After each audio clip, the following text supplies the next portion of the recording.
Roll the corn. We know the truth now. Peace to my beautiful people from this beautiful land. I love you, and I'm in love with you. Put where you're from and put the corn in the chat.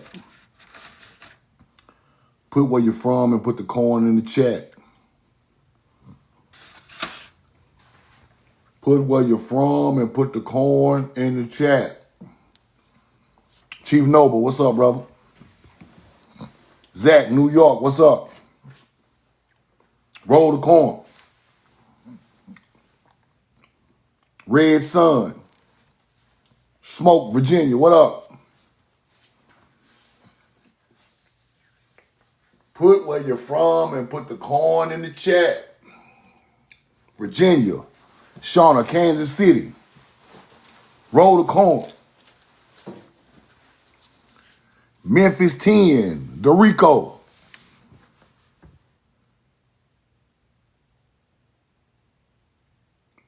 Put where you're from and put the corn in the chat. Drop the corn in the chat. Drop the corn in the chat. Now,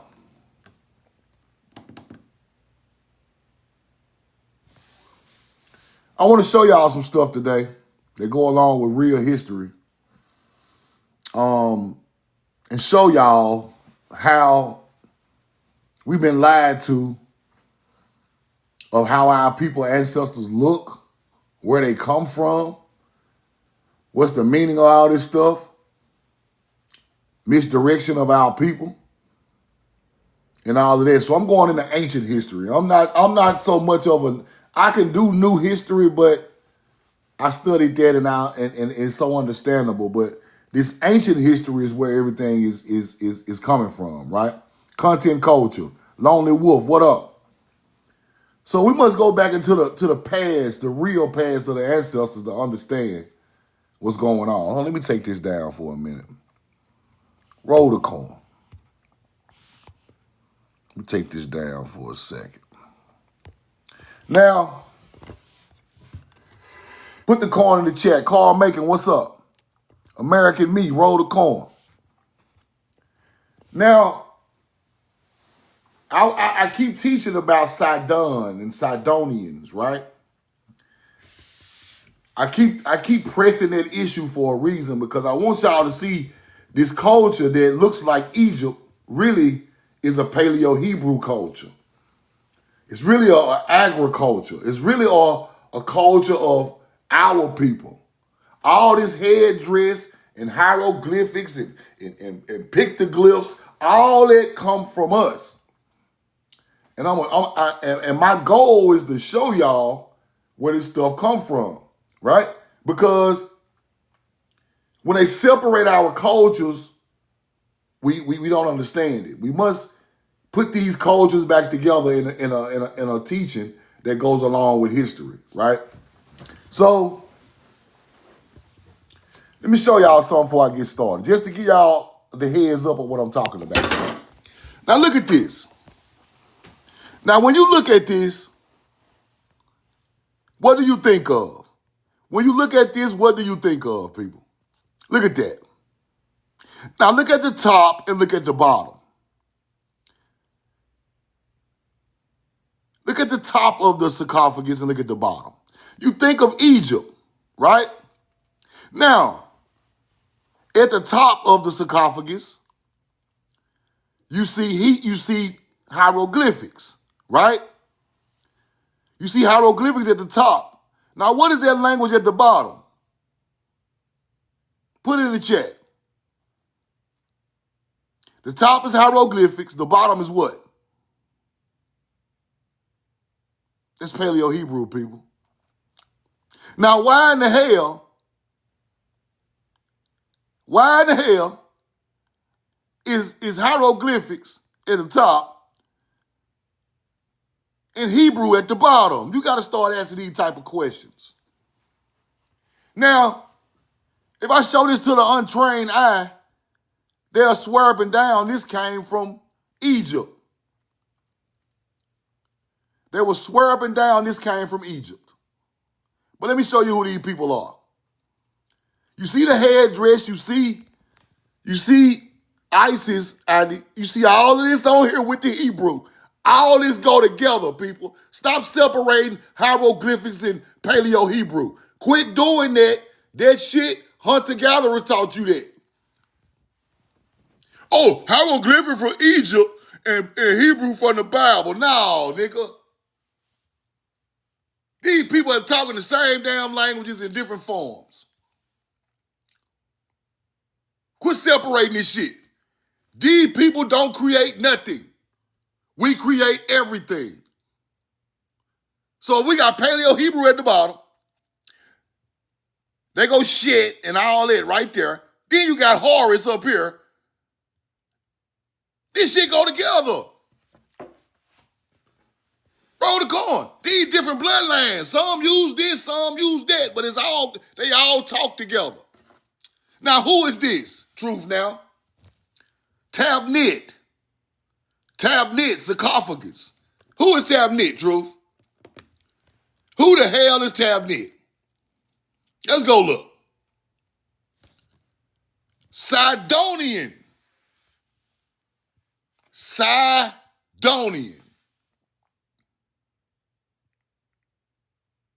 Phoenician. I told y'all the Sidonian bloodline come back from Mississippi. These are our goddamn languages on these sarcophagus. Don't think this shit come from Africa. Don't think it come from no Egypt. These are Tamari languages. And I'm going to prove it to you. Just because Egypt used these and don't use these don't mean nothing, because these come from this.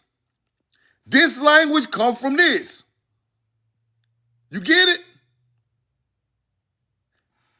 Hieroglyphics come from this. This started that.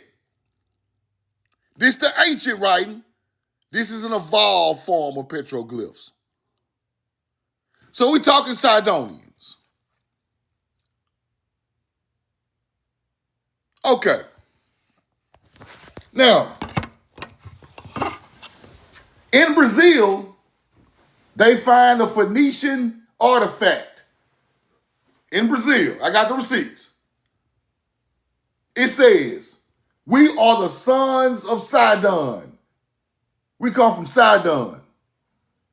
Sidon is their ancestor. Sidon is their ancestor. So they named the town Sidon where they buried him at. Facts. Go look it up. Sidon is in the Mississippi Delta, people. The Winterville Mounds is where they bury Sidon.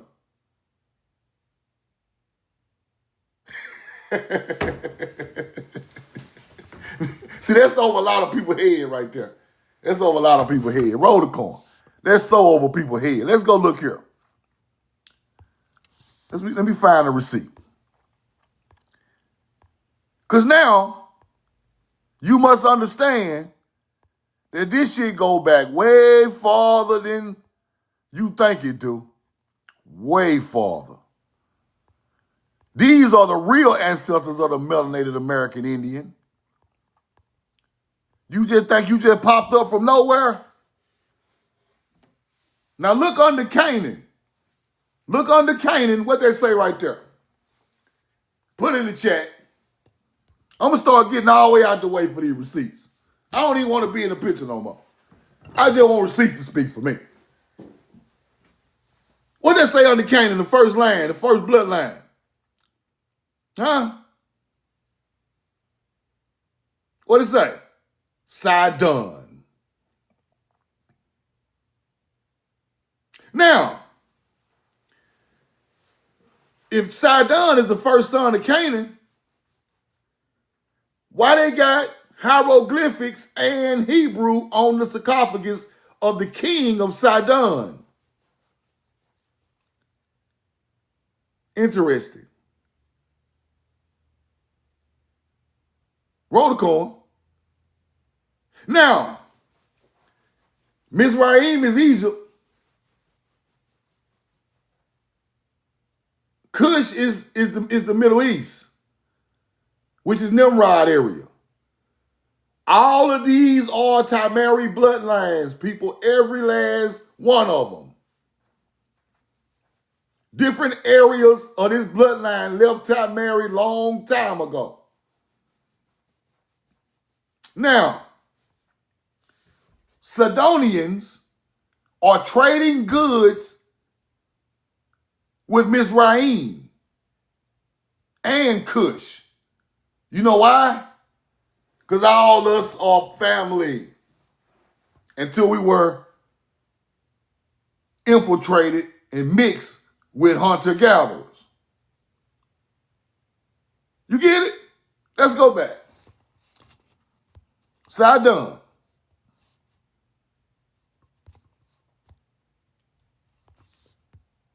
Now,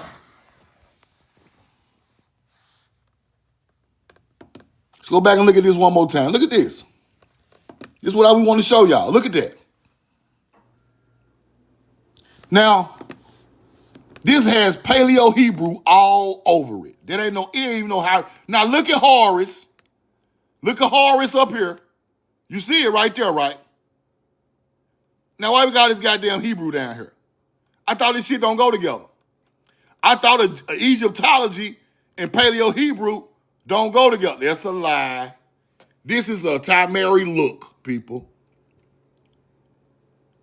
That's a lie. Because your ancestors got it right on the damn. It's a lie. See, McCall, you can laugh all you want, but the ancestors tell the truth. Not no goofy nigga laughing on TikTok. This tell the truth. This ain't no lie. This made by the hands of them people. Now, roll the coin. This ain't no lie. This the truth. I'm sorry, bro. You laughing, but this ain't funny. This ain't funny at all. Let's get into the receipts. My bad, but laughing, I ain't even crack a good joke. Roll the coin. Now, let's go back to this where I can put the receipts up. Because TikTok done switched all this stuff up. Let's go here. See, can I change it to make it solid so y'all can see it? Hold on. Let me get it right. I got to make it all the way solid so you can see it. Let me see.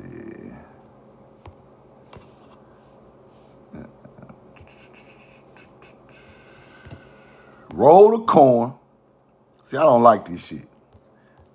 TikTok, what are y'all doing with the lives, bro? Y'all done switch this stuff up every fucking day. What is going on? Hold on. Let's see, can I pull it up here? Okay, here we go. We don't need no goofy background. We need to read this shit. Now,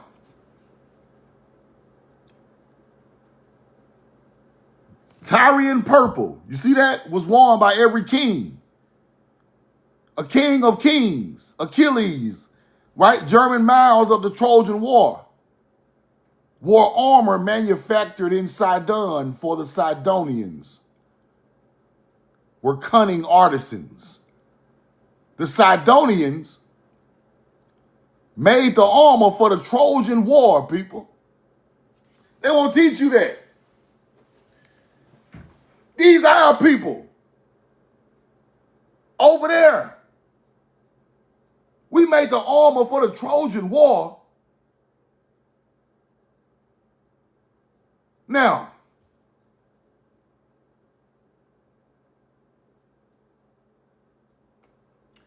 this is when Sidon was destroyed, 1,300 years before Christ. Now, this is when these people started getting pushed back off the land, people, and the other people started taking over, right? Sidonians were pushed off the land at a certain time, and then the other culture mixed with us started to take over. You get it? Let's keep going.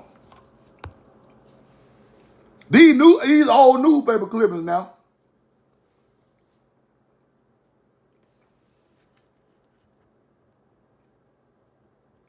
Roll the corn. The chief export at present is fruit. The chief of the Sidonians, oranges and lemons, almonds, apricots, and bananas are extensively cultivated and shipped to Egypt. All these people connected. The Sidonian is growing oranges and lemons, which is the citron trees, which is Hebrew. Already cultivated and shipped to Egypt to their kinfolk. You get it? Oranges and lemons do not come from the Mediterranean Sea, the Middle East, nor Africa. They're coming from Timari. We brought the seed and planted it. We are the damn Hebrews. Do you get what I'm trying to tell you? Let's keep going. Let's keep going. Sidon must have been much larger than the present, for evidences of its extent are found everywhere in the gardens and groves that surround it. Columns of marble, broken statuary, carved stone, and other buildings materials are discovered deep in the soil. You must remember that Sidon was a very old city even at the time of Solomon. Right? According to Josephus, by Sidon, the eldest son of Canaan and the grandson of Noah. At the time of the invasion of Canaan by the Israelites under Joshua, it was the chief city of the Phoenicians. Phoenicia means the land of the palms and was applied to this country by the Greeks. Sidonians is the real name. They called them Phoenicians, right? The Hebrew name was Canaan, used in the Bible to refer to territory occupied by descendants of Noah's grandson Canaan, who was known as the Phoenicians by other foreigners. Now, roll the coin. When we speak of Sidon, we speak of the Phoenician, the Hebrew. Now look what they had. Oranges and lemons. They built columns of marble, statues, whole cities on their own, right? Let's keep going.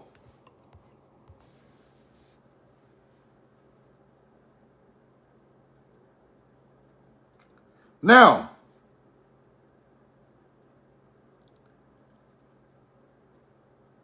the Israelites in those days exerted no influence in the development of progress of human race. The Israelites in those days exerted no influence in the development and progress of human race. Now, stop right there. Stop right there. The Israelites had no development on the human race. What that mean, truth now? All you Hebrew Israelites. Now I'm going to break this shit down. The Hebrew Israelite is not a full-blooded agriculture people, right? They're mixed. Like I keep telling y'all, a lot of these shit that we claiming is a mixture of our blood and the African blood. Now, why are the Hebrew Israelites attacking Phoenicians, Sidonians? Because they're trying to push them out of there. The Phoenician Sidonian is the original people that built the city. You mix with the hunter-gatherer, you come back with a new bloodline of our blood and their blood, and over time, they push us out of there. So it's telling you the Israelite is not didn't bring nothing to the fucking table. It was already built by the Sidonian. That's what they tried to tell you. Let's look at it again. Let's go back and look at it again. Roll the coin. Let's go back to that receipt.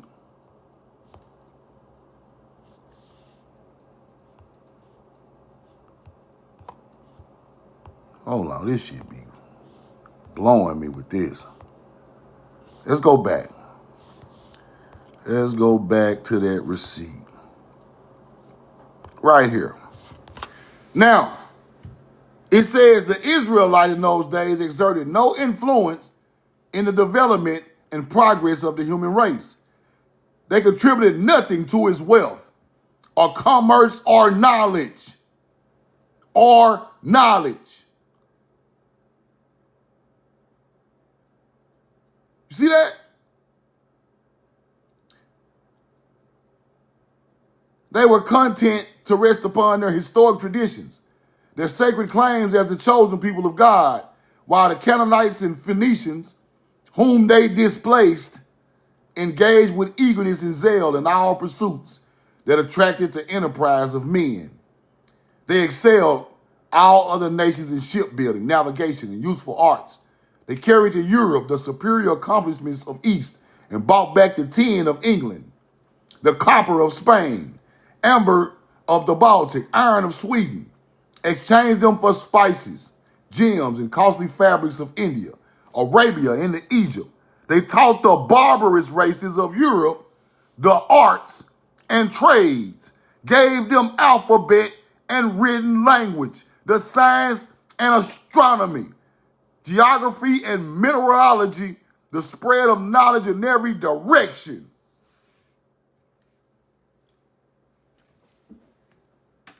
This is what the Moors don't want you to read. Hunter-gatherers. You don't want that. Now, the Canaanite and the Phoenicians taught them astrology, shipbuilding, arts, mining, minerals, the fucking alphabet, the barbarous. Here we go. You see it. Let's go back up. What does it say? They carried to Europe the superior accomplishments and brought back within 10. What are they talking about? Okay. They taught the barbarous races of Europe the arts and trades. Now, truth now. Let's go back. Now, the Sidonian taught them motherfuckers everything. And they come from the tribes, the original bloodline of the tribe, not the mixed one. The Israelite is mixed. The Sidonian is pure-blooded, coming from Timeri. Now, roll the coin. Sidonians, huh? Them damn Sidonians. Interesting. Where they come from?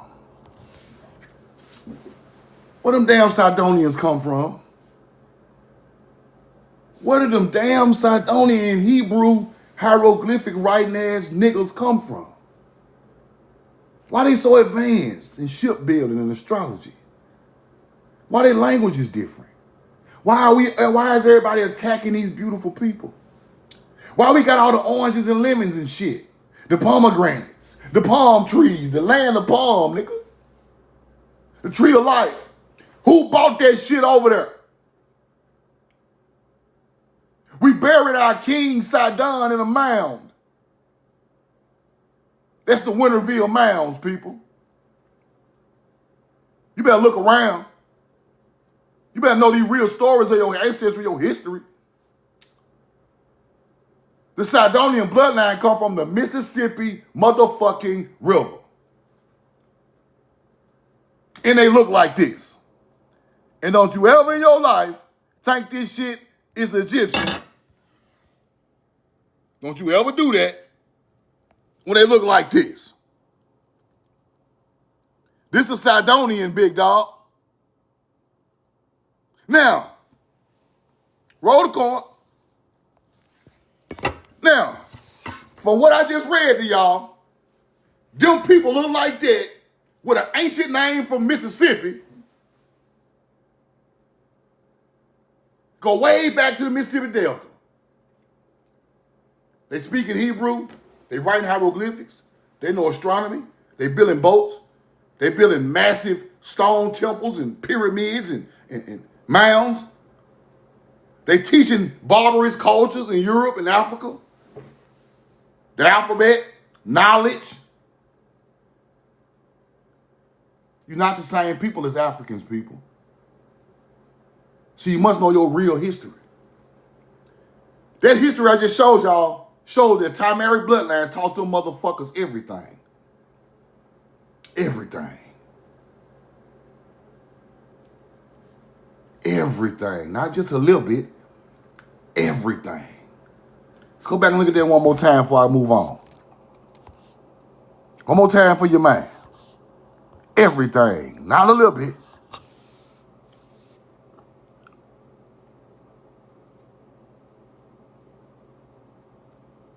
And it come back and displace our people. Right? You see it? While the Canaanites or Phoenicians whom they displaced, after we teach them all this knowledge, they come back and displace us. And they still acting like us today. You get it? That's why the Moors are still acting like they the Phoenician, the Sidonian. Y'all are not the Sidonian Moors. We taught y'all that. Barbarous tribes were taught by us. Barbarous means no culture.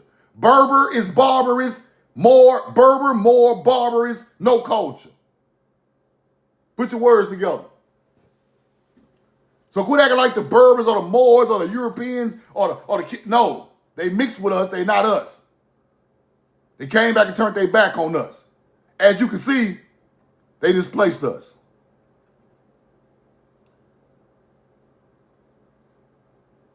Roll the coin.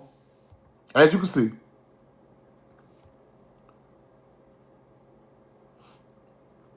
As you can see, Israelites didn't do nothing for the human race that was after us. Right? They were content to rest upon the, let's go to this part. They excelled all other nations, the Sidonians, in shipbuilding, navigation, useful arts. They carried to Europe the superior accomplishments of East, brought back 10 of England. We dug the 10 out of England, nigga. The copper of Spain. We dug the copper out of Spain because we are ancient miners. The amber of the Baltic Sea. The iron of Sweden. The spices, the gems, fabrics of India, Arabia, and Egypt. They taught barbarous races of Europe the arts and trades. They gave them the alphabet and the written language, the sciences of astronomy, geography, mineralogy, and the spread of knowledge in every direction. That's what we did for the world. Let's keep going. The Phoenicians, the band of Phoenician from Sidon. They not from over there. They from Sidon. Do you see it?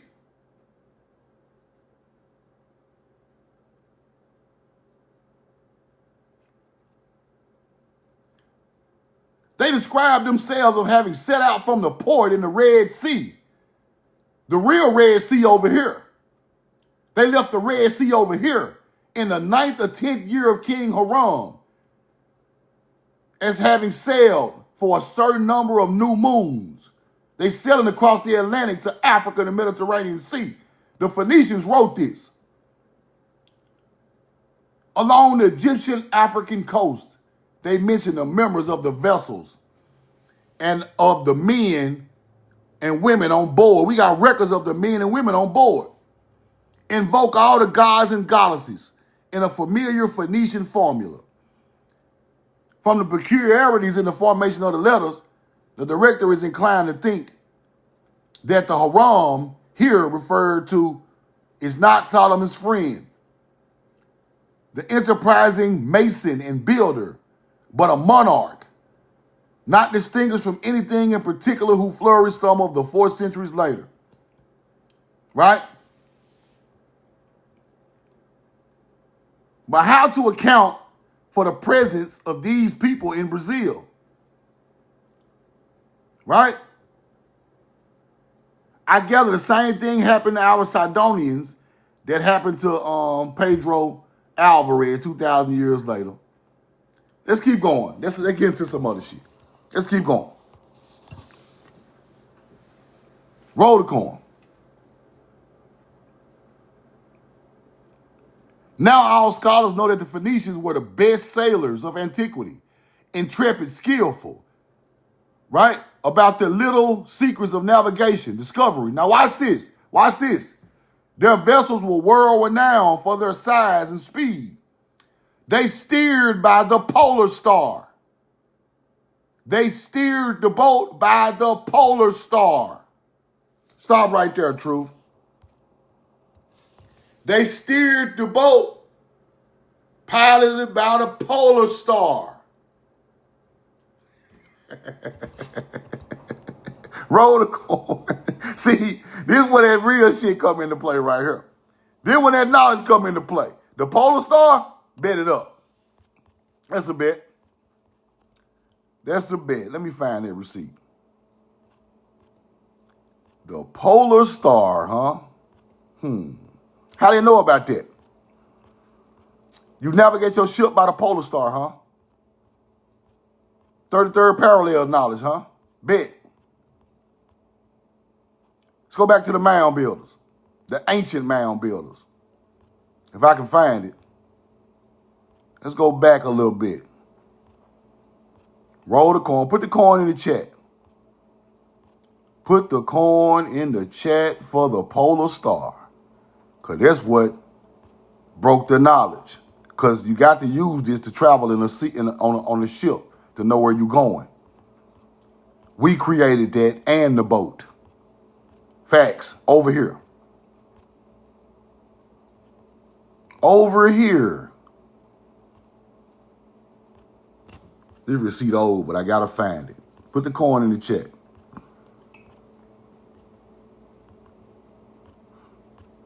Now, somebody had to figure out the polar star, right? Ancient ancestors passing this knowledge down of astrology coming out of the mounds, right? So you use the polar star to travel. You follow the stars on the water to travel in your boat. Facts.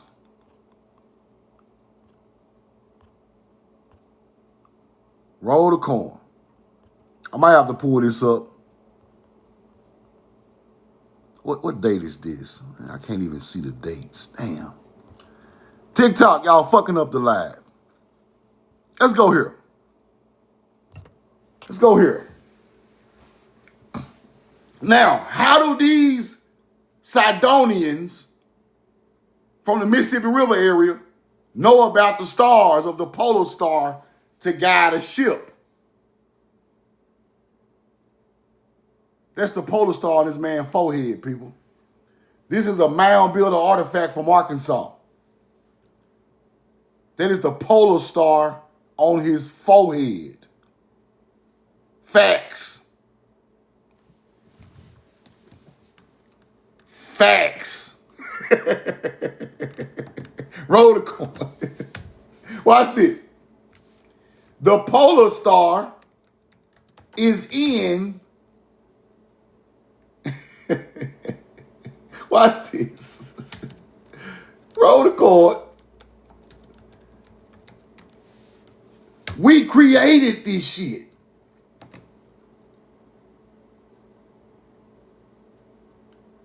The polar star is in Ursa Minor, people. Ursa Minor is where the polar star sits. Now, look at his face. Keep looking at his face. Don't stop looking at his face. Roll the coin.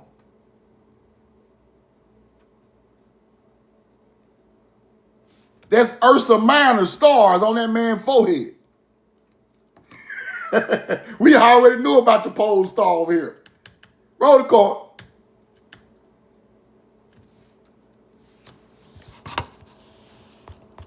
And let me see if I find that again, because they be killing me, bro. I got to find the star alignment that go along with that.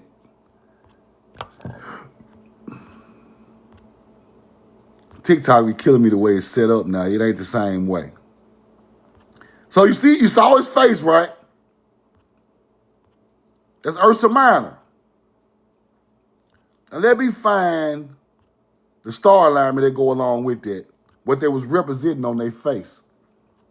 So you have to have an ancient culture who knows the stars to develop into a culture that is going across the water with the star alignment, right? They were using the polar star. Roll the coin.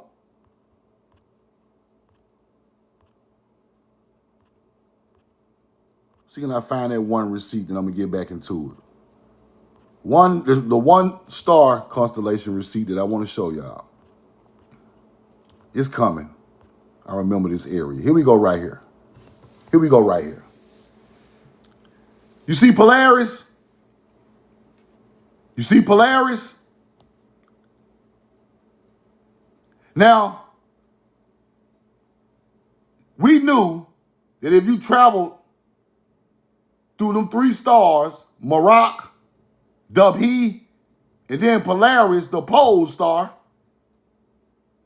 you could travel the seas and know where you at, people. You can know where you at. The polar star is Polaris. Facts. That's why the Phoenician that come from a time Mary, who ancestors is mound builders, already knew about the damn pole star. Because we the one mapped astrology out first in the world. Right? You get it? Now, just for the people in the back don't know what the hell they be talking about, the pole star is named Polaris. You get it? Now, let's go back to the Phoenician, the Sidonian. Go back to the Sidonian. Let's go back to the Sidonian. Roll the coin. Where that receipt go? Let me see. Right here. Is this it? Wandering. Haram. This it? Let me see. It might be this one. There we go right there. Their vessels were world-renowned for their size and speed. They steered by the polar star, Polaris, ventured fearlessly outside the Pillars of Hercules, made voyages to British Isles and north, and to the remote colonies along the African coast on the south, with which the seamanship, their daring, great oceanic currents in the chapters of Exodus. The professors think there is any rate nothing violently absurd in the supposition that they were acquainted with this continent. Now, their skill at spinning yarns for the proper mystification of the landlubbers in the myth of Atlantis. In the myth of Atlantis. There was an island situated in front of the straits.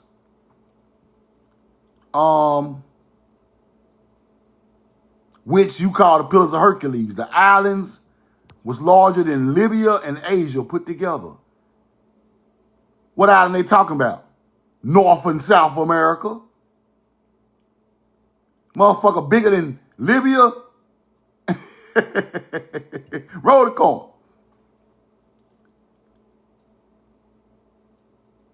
Now, what I'm trying to show y'all is how the mound building culture of Tamari, the agriculture, created astrology. They already knew about the stars. You know what? No other people in the world know about the stars, people. To have a god like Horus, Haru, Isis, all that come from stars, people. So, Ain't no Egyptian mythology without the stars teaching. Somebody bought without astrology, you don't have that. So therefore, that astrology of the Egyptology did not come from Egypt. Somebody who already knew the stars brought that there. You get it? Whoever creates astrology creates the knowledge. It's just that simple. All of it come from them people. So our astrology became gods of other cultures. You get it? We are them people. We got mound builder with the damn pole star on their forehead. And boy, they way older than the Egyptians. That's why Egypt in the Edfu text said our ancestors come from the West. They know where the people who started it come from.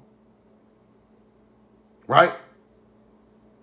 So the first people who own the Nile River come from here with Tamari astrology, brings those teachings of these different star alignments of gods, and then it grows from there. You get it? Let's keep going. But the mound building culture is who created it in America a long time ago. Let's keep going. Let's keep going through these Sidonian receipts. Let me see.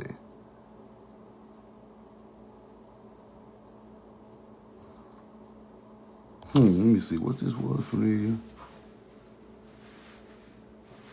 centuries from Sidon. Okay, let's keep going.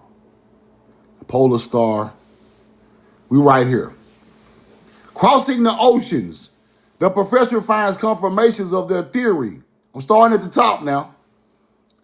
Of his theory in the earliest Iroquois legends.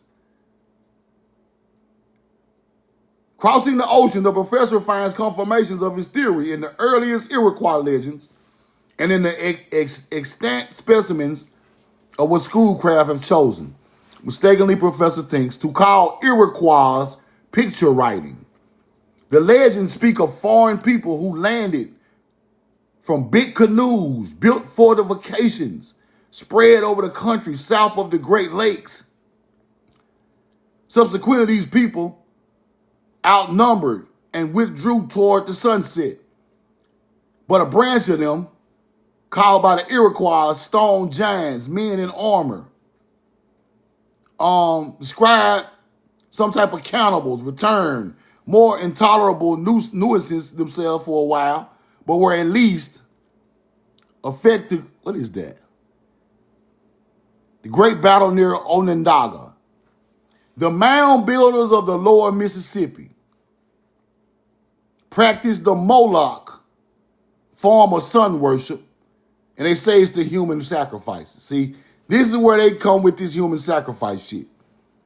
At their golden city opposite of St. Louis, this worship among the kindred in Mexico included the eating of flesh of captives as a religious rite, from the sinner probably having adopted inhumane worship of their relatives. Now, the stone giants returned to harass and devour the old allies. Now, we all know that human sacrifice shit is cap. We all know that's cap. The original people of nature done no human sacrifice. We all know that's a lie. They just want to call anybody who has sun worship was accountable. It was a lie.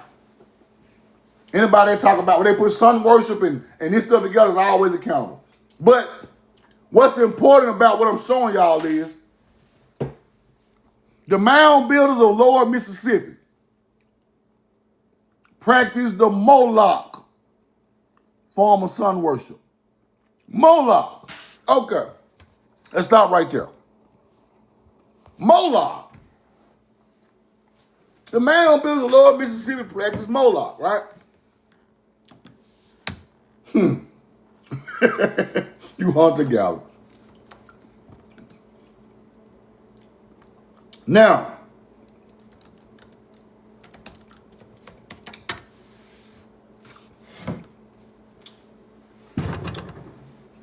Moloch is the bull of Taurus.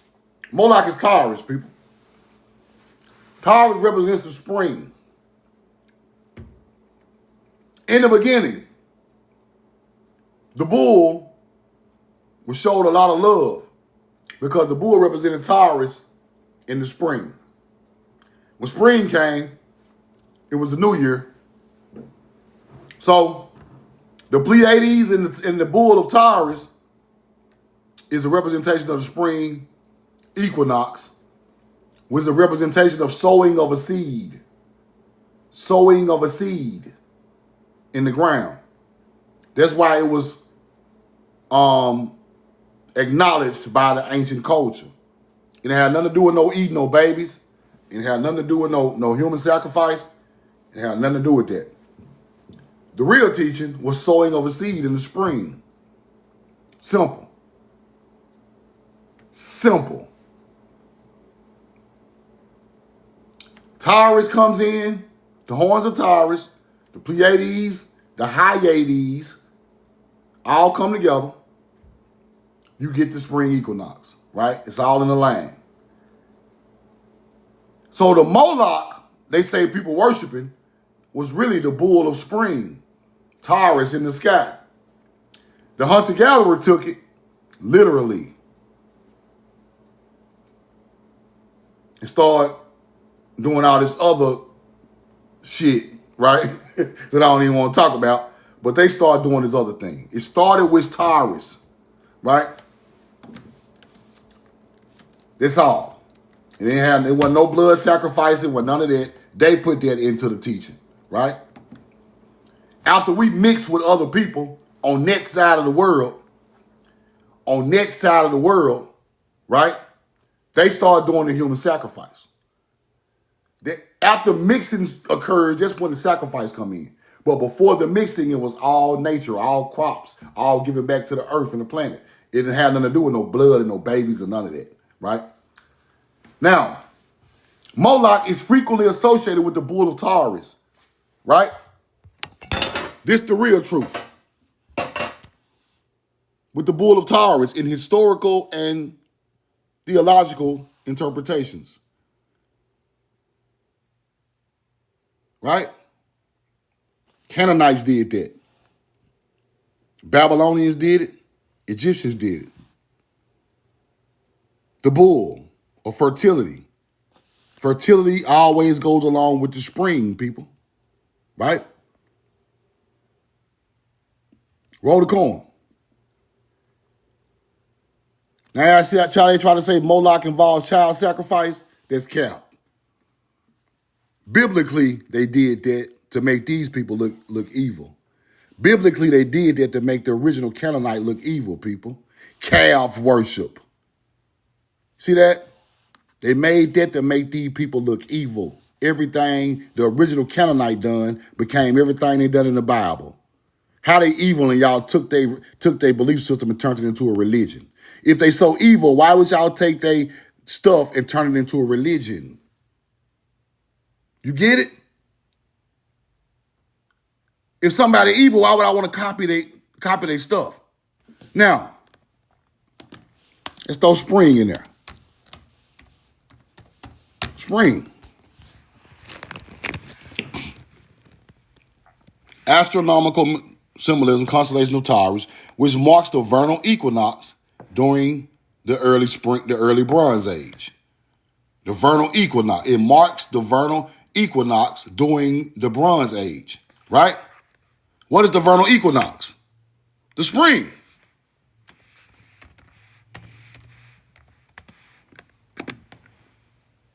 There you go right there. March the 20th. Roll the corn. The vernal equinox is the spring equinox. So we was talking about, now, let me break this down a little more so y'all can understand it. Taurus, the horns of Taurus,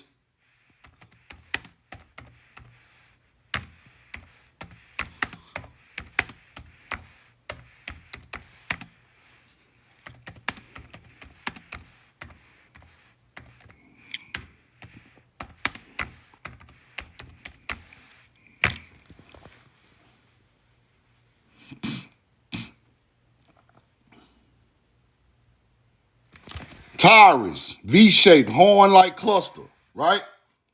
Seen in the early evening sky during the winter and the early spring in the northern hemisphere. We are in the northern hemisphere. So we're in the northern hemisphere, right? Y'all get me? We're in the northern hemisphere. So Taurus pops out in the early spring in the northern hemisphere. You see it? This is a northern hemisphere teaching, people. People in the southern hemisphere don't even see this. So North America is right there in the northern hemisphere, seeing the horns of Taurus, the V-shaped horns, in the early spring in the northern hemisphere. You see it? That's where they come from. Let's go back. And like I told y'all, it got something to do with the Canaanites, right? The Canaanites, which are the Phoenicians, which are the Sidonians, right? So now, what we was doing was nature-based. We mix. They put all that hunter-gatherer, YT, Arab, and all these African shit into our shit and turn it into something, a whole nother thing. It wasn't getting done over here like that, right? Now, one more thing before I move on.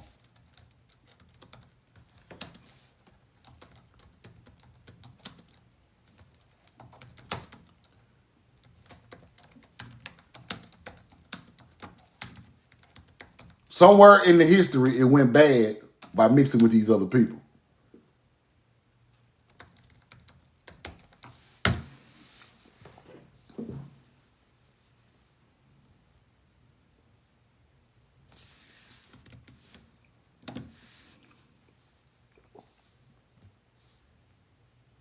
Let me show y'all something.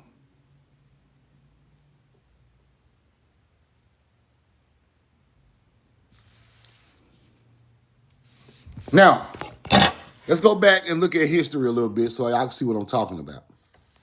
Now, there is an ancient temple in Sidon, right? There people still go there today, right? It's called the Temple of Eshmun, right? Our people put a whole sacred forest outside of that temple we built. It is highly probable that the fruit and flower products from those gardens that were planted around this temple, such as vines, figs, aromatic plants, were used, fruits and flower offerings, the first fruits,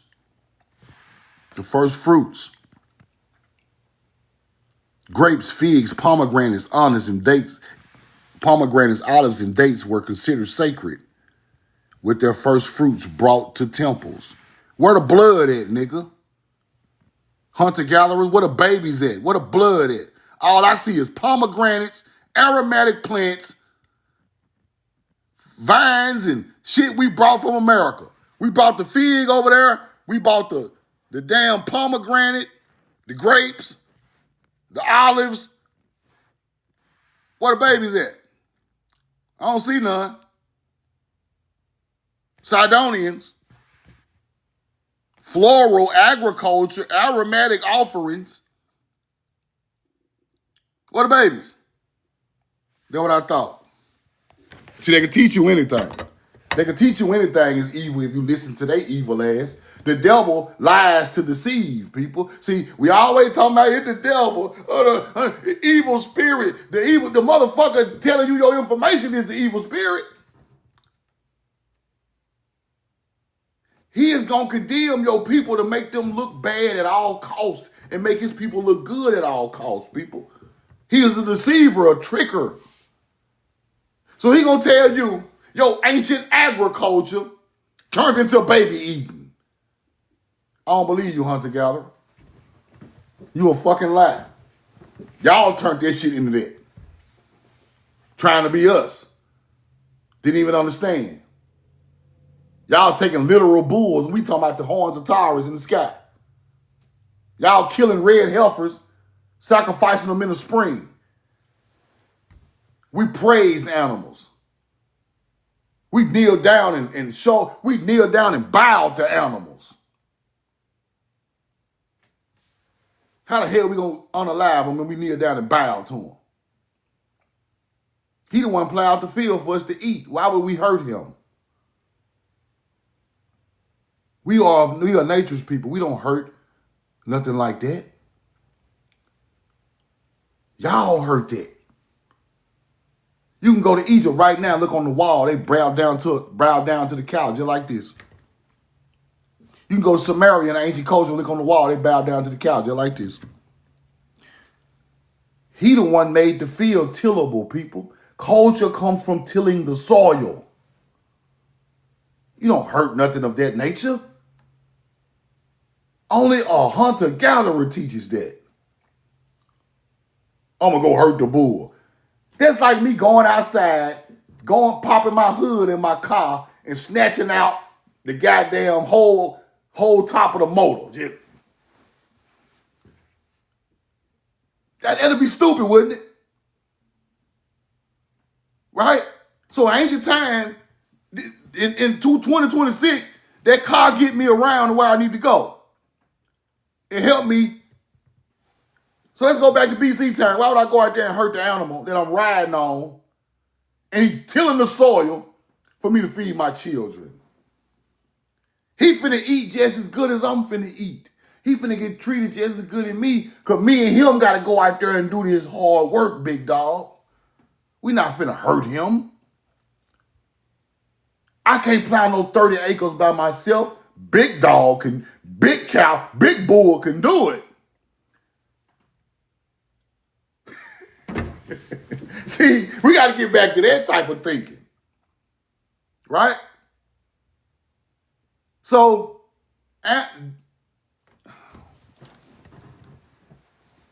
now, think about it like this. If people are going against our ancient culture, they want to unalive what we use, people. Why you think them people came over and killed all them buffaloes, bro? They killed all the buffaloes, stacked them up in one spot. You hurt people of nature by killing the things around them. You burn their crop fields. You kill they buffaloes and bisons. You poison their water system. These people already knew who the fuck y'all was. Only way you can hurt nature's people is to take the nature from them. They self-sufficient. They don't need you. You take their crop fields, you take the water systems, you put dams up, redirect the water to their town. Ain't no more water going over there to the melanated Indian town no more. It dry up. Now we got to go get water from them. They redirecting water where they at. You got to see what they doing, bro.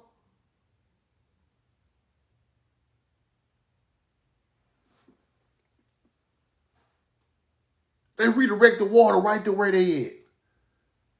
Then charge you for water bills.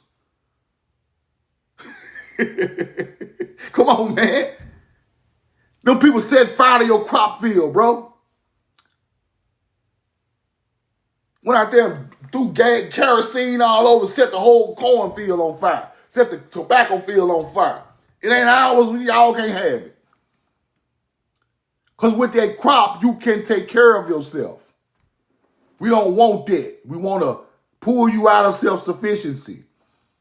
We want you dependent on the white man. We want you to buy your water from us, your lights. We got to build your house. We going to sell you the land.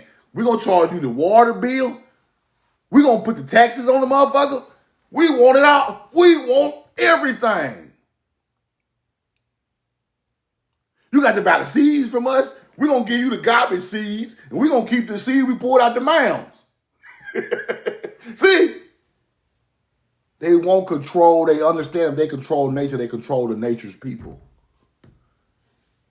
Then you make them hurt because they're not in nature no more. Now you can control them.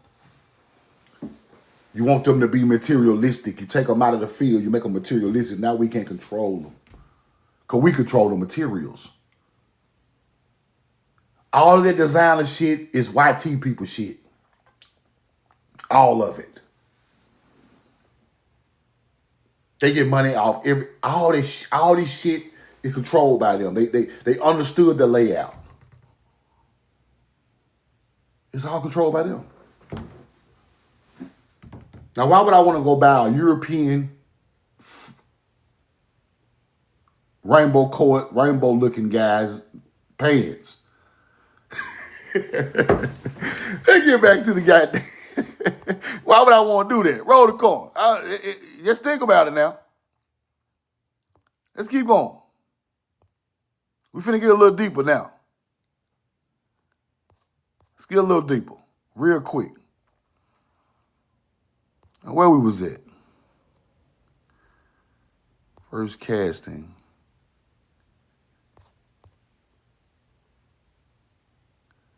I think we right here. Right here. The Phoenicians.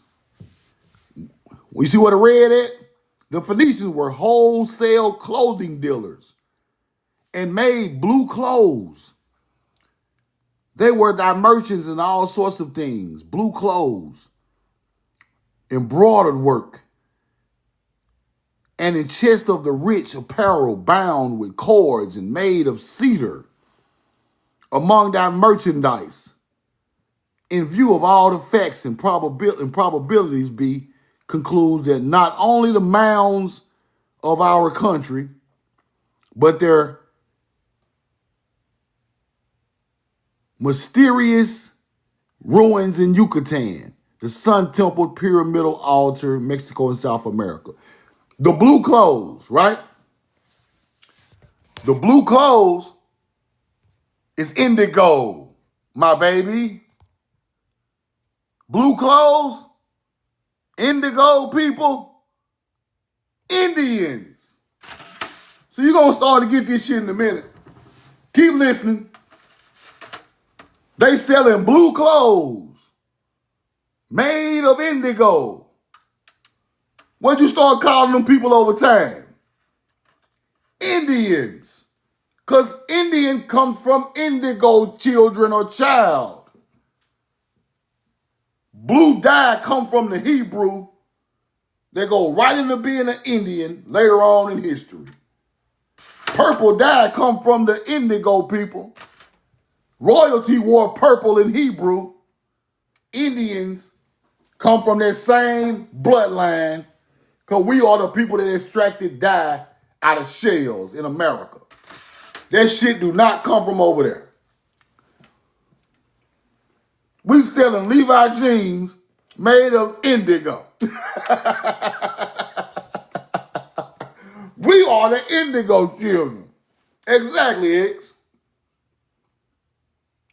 Your name just been changed so much you don't forget. Don't forget. Come on home. The Hebrew priests wore purple robes for royalty. We created purple dye from shells. We are the royalty of the planet. We created the purple to put on the robe of the Hebrew priest. Now hunter-gatherers wearing purple like they got a bloodline come from there. No. No. You get it? It's all Paleo-Hebrew culture is Indian culture, people. That's what they don't want to teach you.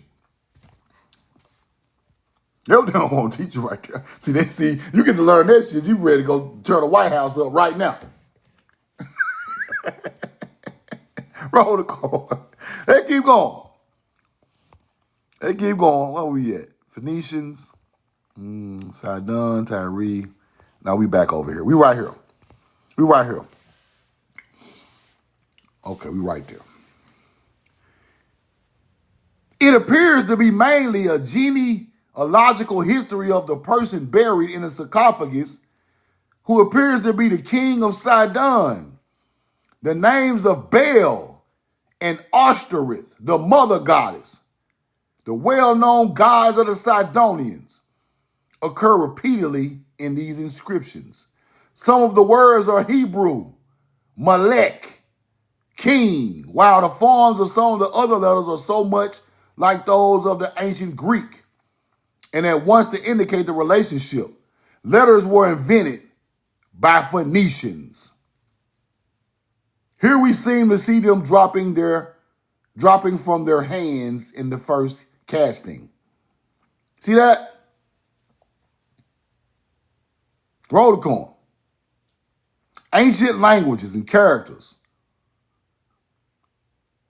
on the lid of the sarcophagus.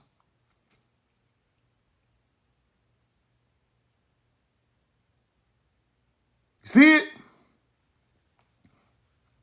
Let's keep going.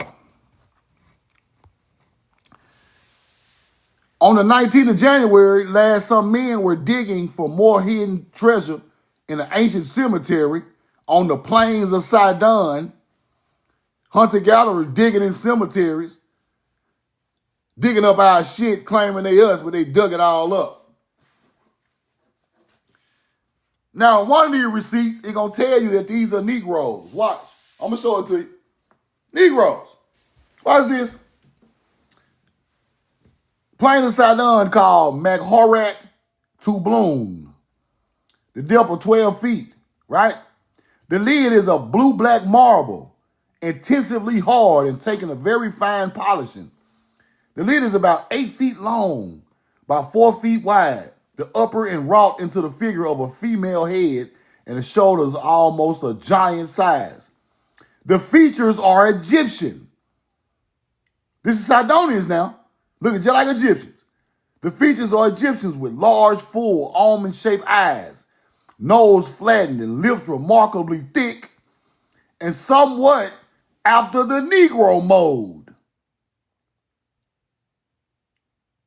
Just what I thought. Big, thick lips, almond-shaped eyes, large, full eyes, looking like an Egyptian. After the Negro mode, the Sidonian. Interesting.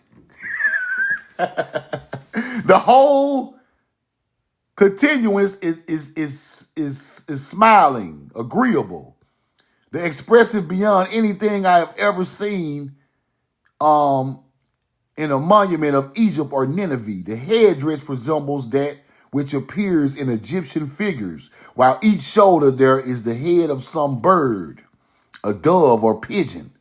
At the bosom is covered by what appears to some sort of cape with a deep fringe as of lace on the lid belong to the figurehead in the inscriptions consisting of 22 long lines closely written. The letters are perfectly, I can't see that, chatting away. And read utmost case of accuracy. The king of Sidon. The names of Baal and Asterisk on it, right? Now, Asterisk is the mother goddess. That's where that mother goddess come from. Now, check this out. A closer view of the 6 columns of the Sun Temple. Now, when they show you these buildings, they try to tell you they Greek. But why in ancient times they were sun temples? There was some type of temple for the sun. Right? It was already there, people. All over the world.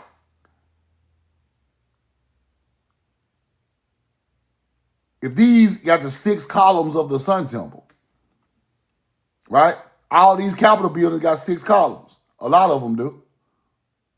That's where this stuff come from. I showed y'all yesterday that the bloodline of the Hebrew, right, built the Tartarian buildings. Facts. Let's keep going. Now this is when it get deep.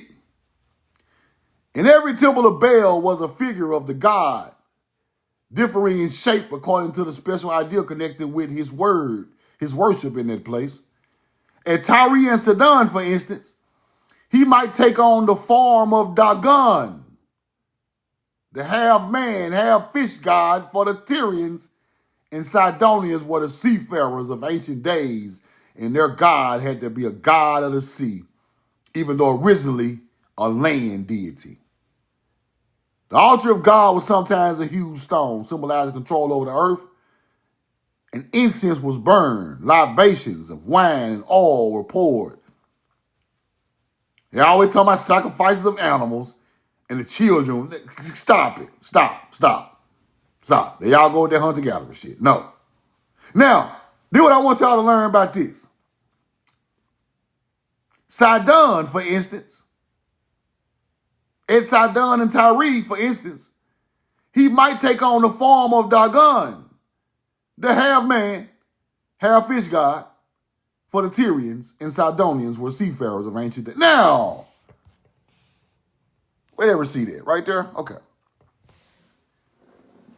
Took on the form of Dagon, these Sidonians, these Paleo-Hebrews.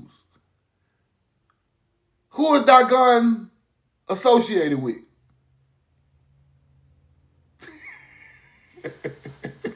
I told y'all this shit, bro. People used to be like, Dagon, the Sumerian aliens. The Sumerians. I told y'all. Didn't I tell y'all Dagon came from here? Galil et Dagon. Didn't I tell you nigga this shit? Nigga was trying to bunk me from all over the world. Bro, Dagon, them people is worshiping us. Man, go back. Go back to that receipt, Truth. Please go back, because these people don't understand what the head of the word coming out of my mouth, bro.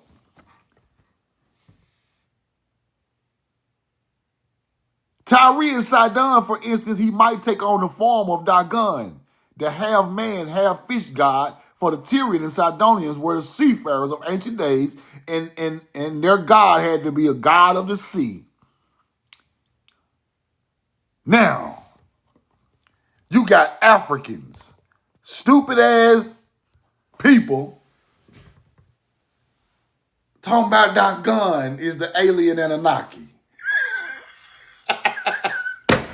Nigga, Dagon is a Mississippi. Roll the court. Hold on. Roll the court. All these smart-ass alien teachers, I've been roasting these niggas for years. They don't know what the hell they be talking about. They ain't done no research. They just, it's an alien. Dagon, fish god. Let's go look him up. He's just an alien, man. We know the truth. We're going to read what the white boy said. The fish god, fertility god of grain. Dagon. Man-fish hybrid. Israelite god. Okay. Let's go look at his picture. Who is this? Who the hell he?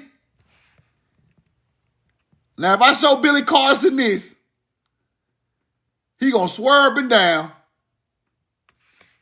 If I show these stupid ass motherfucker got corn on top of his head, fish god. There you go. I show a nigga this, he gonna go right into the Anunnaki alien story. Dumb as hell. Just believing anything the hunter-gatherer tell him. Aliens coming from Nibiru, the fish god. Anunnaki. Look at the fish god. Look. You show a nigga this, he gonna get a screaming Inky and Enlil and Anu and the fish man, reptilian, and all this stupid ass shit. Roll the court. The Pope ain't trying to look like the Pope ain't trying to look like no motherfucking, pull this shit up. Pull that shit up. The Pope ain't trying to look like no alien. He trying to look like the people who brought civilization to their land. That's corn, nigga. Dagon, the fish man, Sidonian, Atlantean. He ain't trying to look like no alien. He trying to look like our ancient Timeric culture who brung his culture to him. He wouldn't have no culture one for this. This ain't no damn alien. Hunter-gatherer. The real civilization bringer came from Mary. Facts. Big facts. It just showed you that they were Negroes. Did they just tell you the Negroes in the newspaper clipping? Huh? Roll the corn. They just told you who they was. Coming from over here. Looking just like this. Roll the corn. The sons of Arphaxad, Hebrews. Them ain't no goddamn aliens. Them Tamari agriculture people. That's why we look so good. That's why our hair combed. That's why we got different color clothes and bow and arrows and ships. Big beards and gold goddamn hoop earrings like Michael Jordan. Y'all didn't have none of this shit. We pulled up from Tamari looking like this in the Fertile Crescent. Thousands of years go by, hunter-gatherers are saying we are gods from Nibiru. Roll the corn. The gods came the gods came and saved us all. On space shuttles.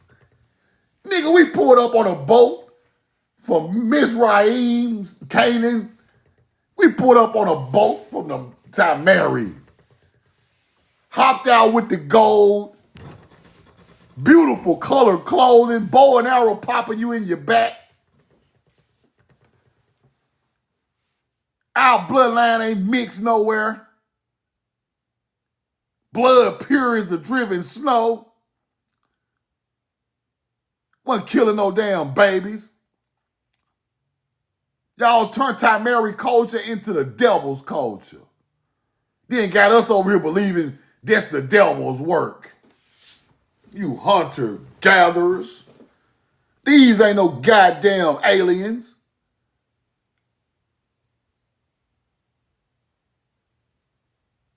Cedar boats and the cedars of Lebanon. The Sidonian built the cedars of Lebanon city. Facts. Looking just like this. Y'all don't go on that bullshit. Now watch this. They were the gun. The Sidonians. The Paleo-Hebrew people from Tamari is really a depiction of the fish god, the gun. The altar of the god, huge stone, symbolized control over the earth, and the incense was burned, all and all of that, right? Roll the corn. Let's keep going.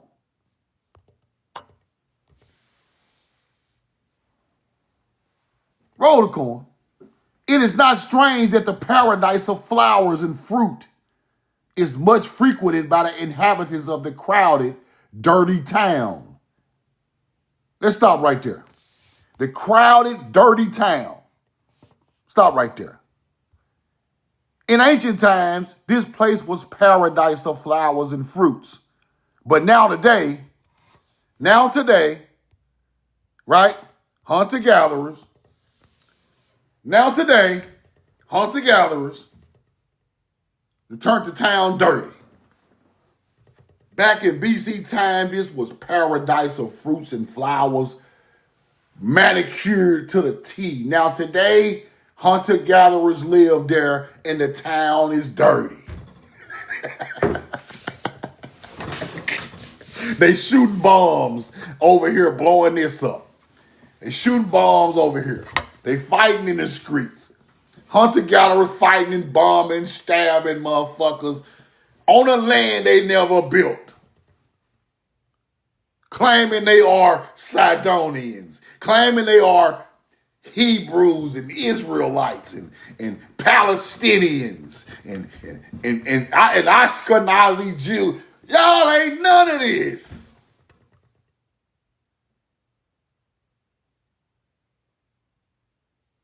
The,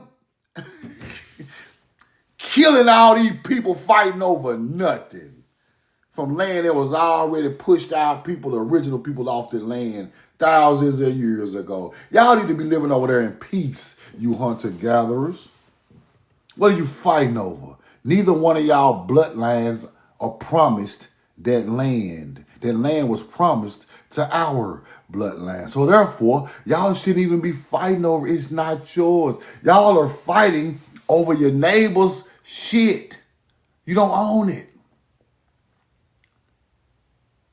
You don't own it.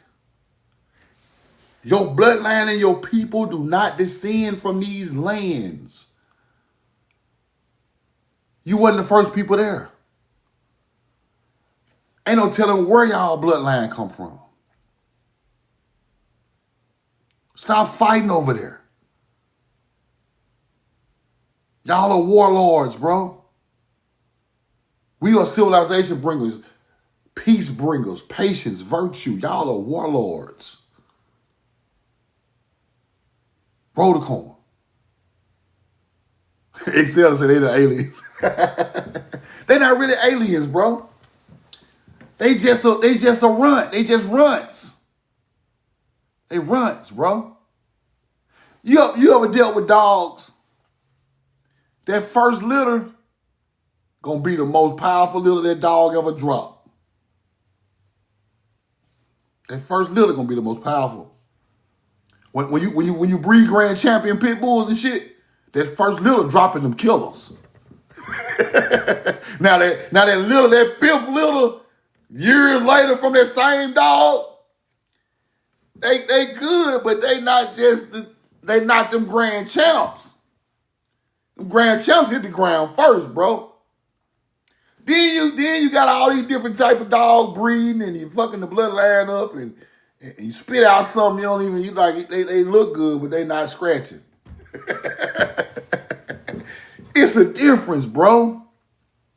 So the earth is having different pregnancies on different land masses. I'm explaining it like that. Our land mass was first, right? We the first land from under the bosoms of the water. Therefore, our people are older, right? So we just is the perfect prototype for the planet. We perfect. Heat, cold, agriculture, all that. We could take anything, right? We birthed from this land around, and you have to be birthed around a water source. So around the Mississippi River, Atlantic Ocean, we birthed from that. Africa and Europe birthed their own babies, right? Africa and Europe birthed their own. That Pangea shit is cap. It's cap, right? Because the Canadian Shield comes from under the water first. Then, thousands of years later, Africa land pop out, then Europe. So, if it's water in between these continents that popped out at different times on the planet, man sprung up over here first, then man sprung up in Africa, because Africa the second land coming from under the water, then Europe pop out. Right? But Africa and Europe are connected, so they popped out around the same time, but they way after us, though. Y'all try to tell you all this shit was connected. Nah, popped out around the same time, but they way after us, though. Y'all try to tell you all this shit was connected. Nah.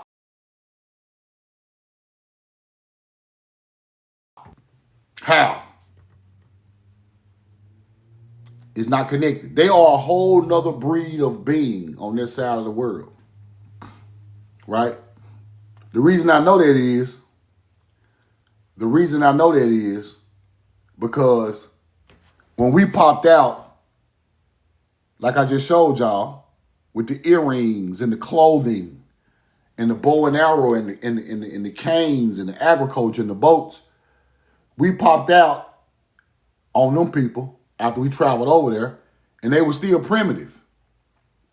Right? That's why they call us gods. You get it? The gods and goddesses.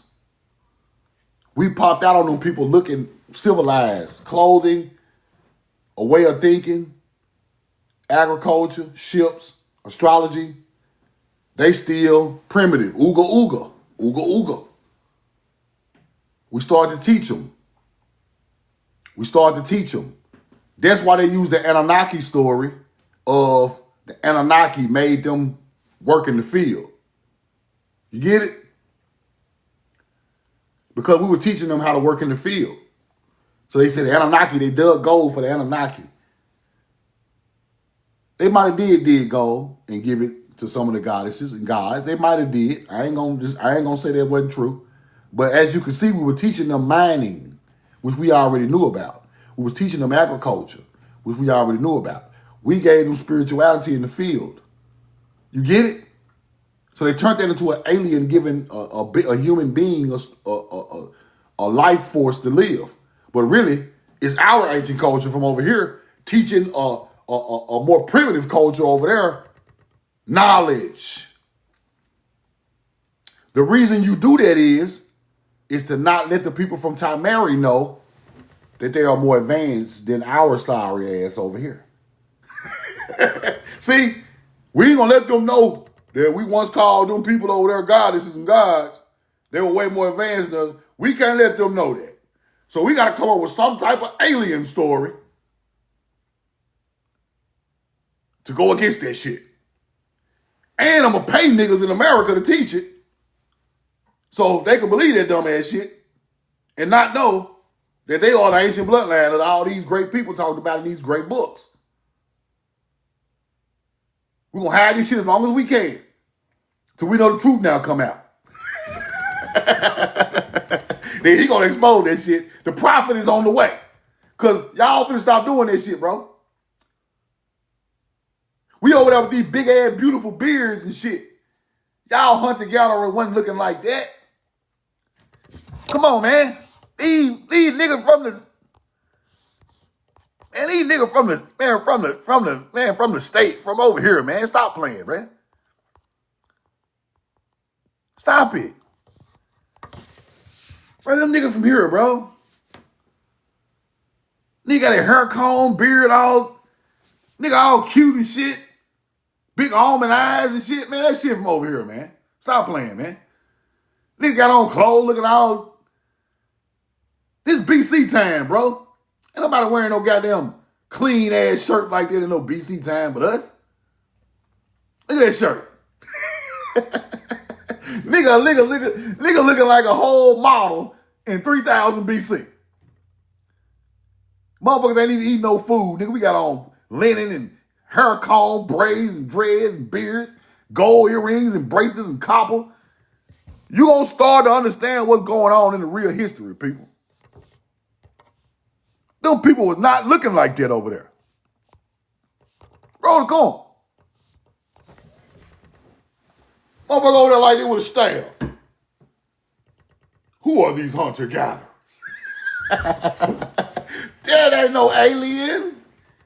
That boy been on the Mississippi River. That boy been down there in the Amazon. That boy from Mexico. That boy from up there in Northeast.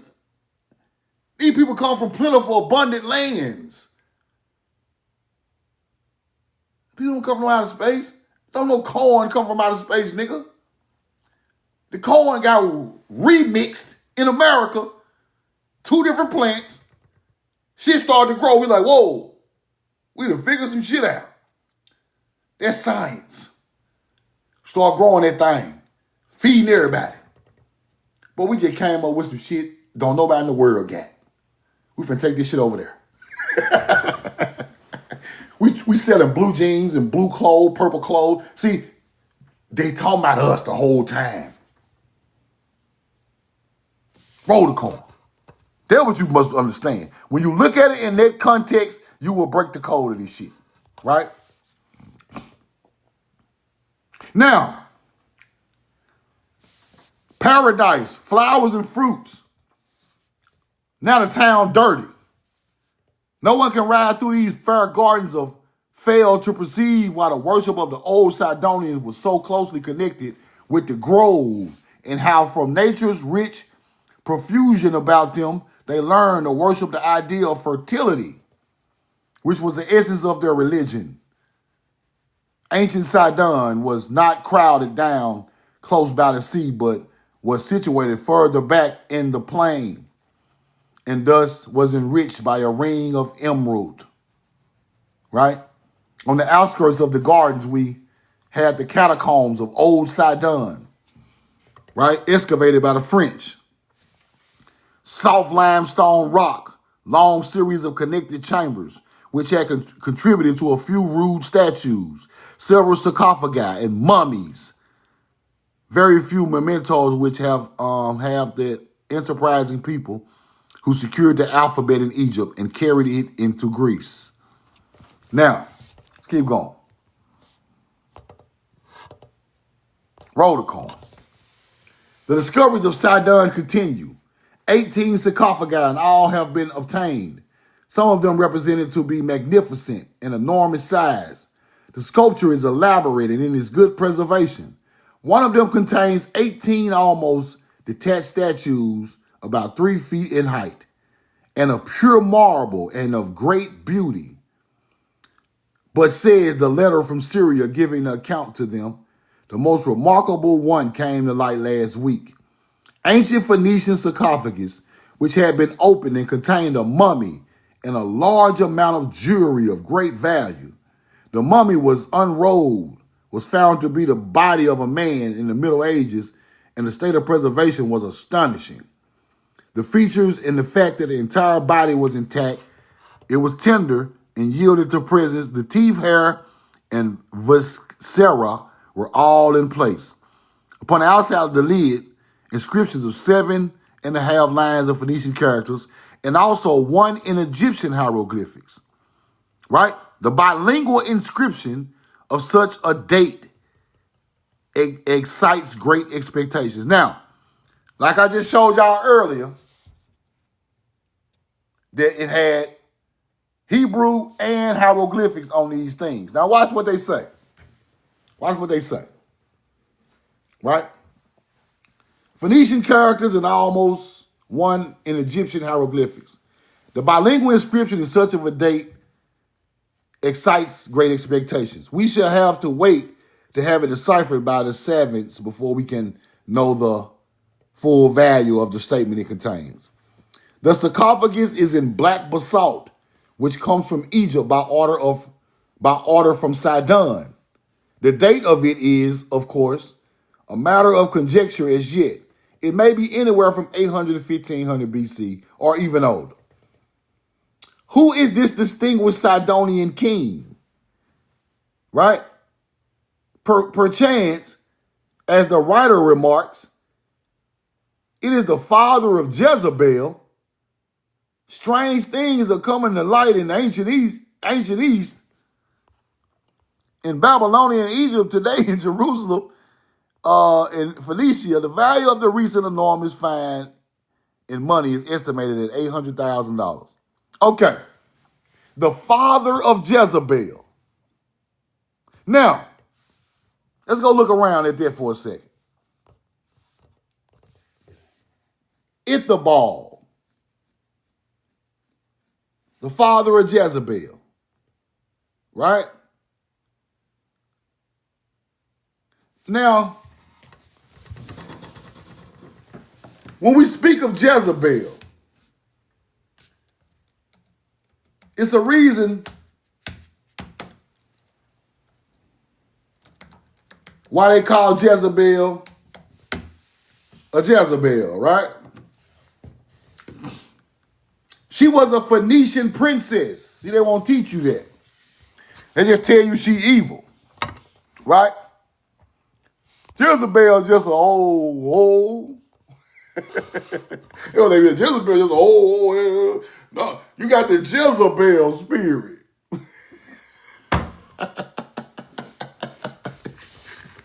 You got the Jezebel spirit. See, Christianity taught people that, right? But she was a 9th century BC Phoenician princess, right? Now, she was of nature. Now, I hate to tell y'all some of this, but some of y'all with their Yahweh stuff be tripping. Because nature's people start clash with Yahweh people. You know that, right? Y'all know that? Nature people clash with Yahweh people, right? I want y'all to know that. Daughter of King Ethbal, Sidon. She was a foreign queen whose marriage to Ahab solidified alliances, but brought foreign religious practices into Israel. A foreign queen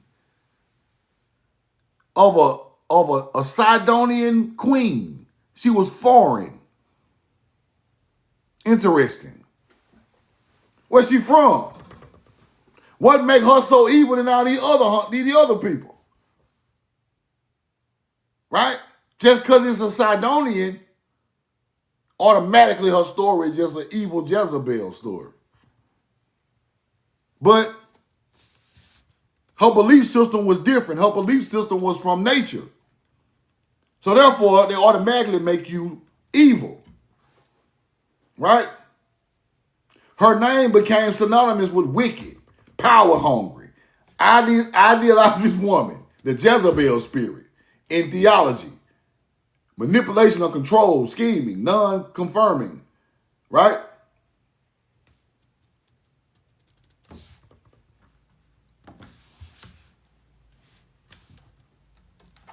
Let's go see something.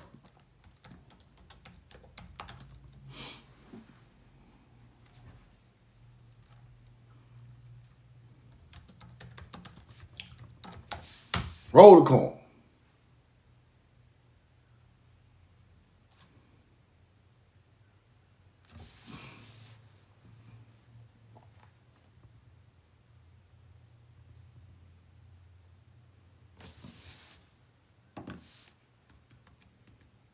She actively sought to destroy the prophets of God and force Baal worship unto Israel. She used her powers to manipulate, frame, and execute Naboth to seize his property. In both Jewish tradition and Christian scripture, she is the depiction as a dangerous ideal figure, right? Now, it says she engineered the death of Naboth to steal his vineyard.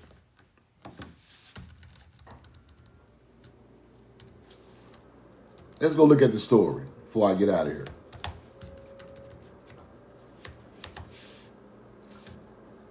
Go check it out. And this is a biblical story, but these old newspapers connecting one of these Sidonian kings to his daughter, right?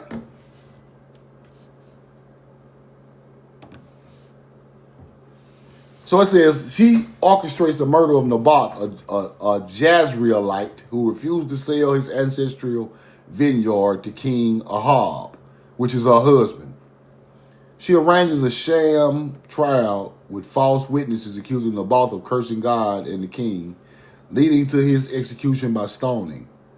Ahab seizes the land, prompting the prophet Elijah to prophesy judgment upon them.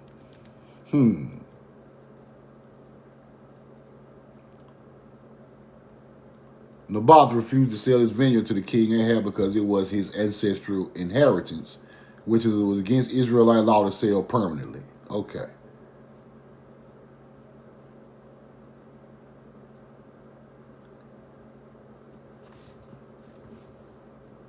Feast, fast, Arnine 2.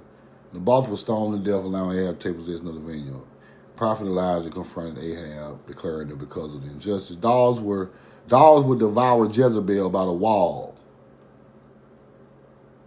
Now, this is a biblical story. Now, the Sidonian king, they said they found in their newspaper, was the father of Jezebel. That's what they say. Now, this Jezebel story, who knows? But this stuff is interesting, y'all.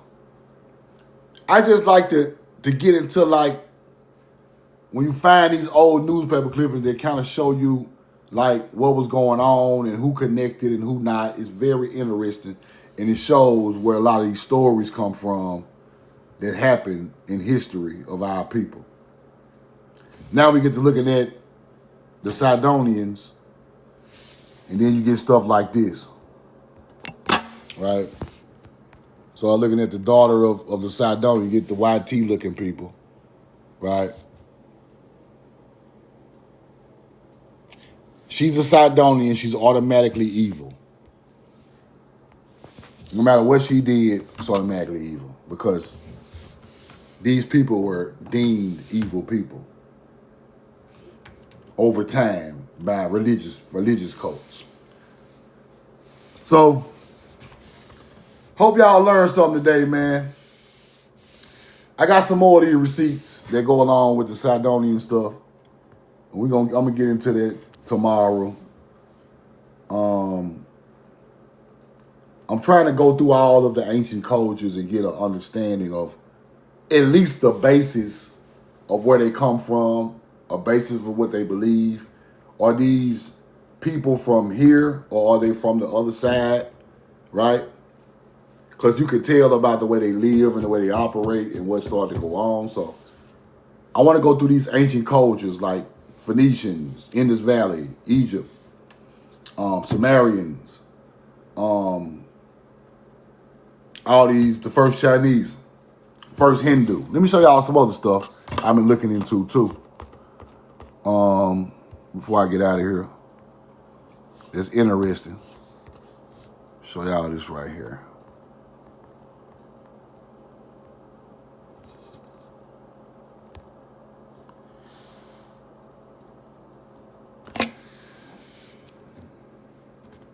Now it says, it is not only subjugated Africa as far as Egypt and Europe as far as Italy, but is ruled as well over parts of the continent, to wit the opposite continent of Americas, which surrounded the true ocean. Those parts of America over which is ruled were, as we will show hereafter, Central America, Peru, and the valley of the Mississippi occupied by the mound builders. Moreover, he tells that the vast power was gathered into one. That is to say, from Egypt to Peru, it was one consolidated empire. We will see hereafter that the legends, right? Now, the idea that Europeans introduced civilization to Africa is cap. American Indians introduced civilization to Africa. South American Indians civilized Africa. Facts. Indians civilized Africa.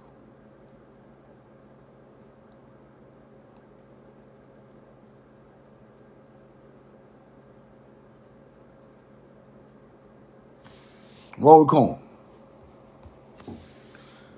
After correlating all the data that have been made public to the present time, the conclusion is unavoidable that the oldest civilizations was in Yucatan and Central America. Future discoveries may change this conclusion.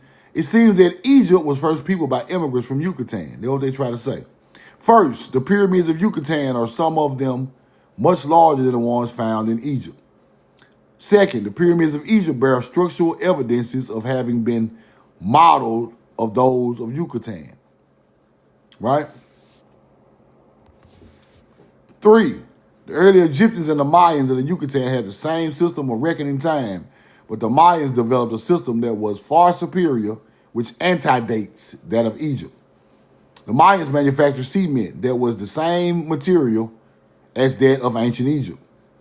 The architecture of Yucatan is of the same general type as that of ancient Egypt, but is finer and seems to have been the model that the Egyptians attempted to imitate. 6, the art of both countries are displayed in their ceramics and architecture is of the same type of school, that of Yucatan being much more likely developed. Now, let's look around a little bit.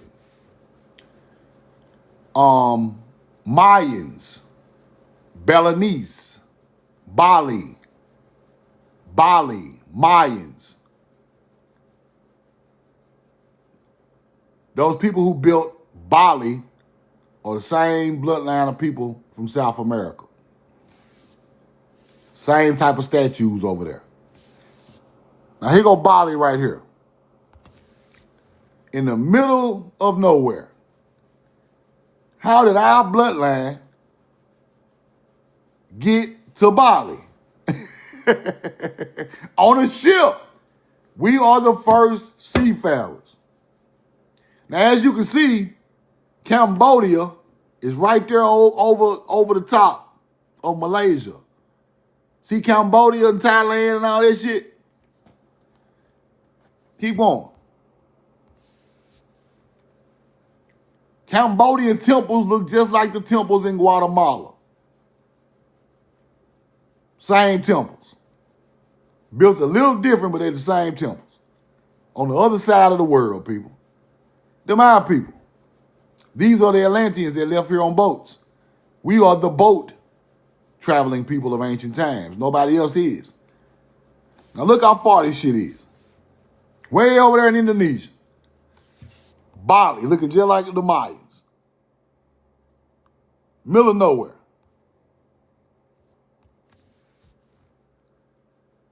Cambodia, looking just like Guatemala. So I'm getting to that. I'm working on that right there. I'm working on that right there. Because I want this stuff to be documented some type of way where it's showing where our culture built these cities. Bali, Cambodia, all over on the whole other side of the world, right? So I'm gonna show y'all some receipts tomorrow, about these islands, because a lot of people don't understand a lot of information about the islands until I get to showing them the mounds and the artifacts of the first culture there. Then you understand where they come from, right? So all these beautiful islands in the Pacific and the Atlantic, our people went to all of these places. And they know when they get to digging up these mounds and these islands, they know their bloodline matches either the Mayans or the Olmecs or the Mississippian culture or the mound builders of like the Dana, the Hopewell. All this stuff is matching. They won't tell you the truth though. They're trying to make that blood match quantum Native American over here, but it's not. They won't put it all together. That's why they say it's an ancient lost race, because they don't want you to look for the ancient lost race DNA.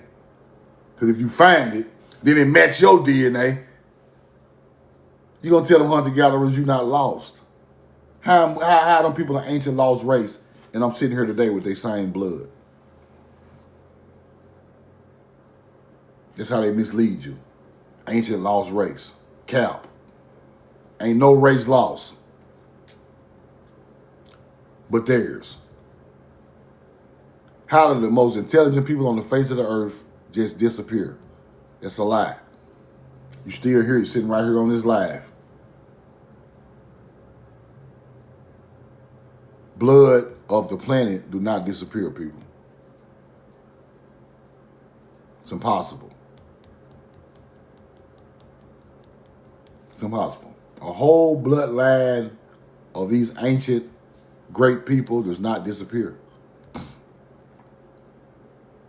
We just been stripped of our knowledge and our lands and our teachings and told we were from just a barren place of no They tell you from Africa because they know Africa is not agriculture. That's why they tell you that. You get it?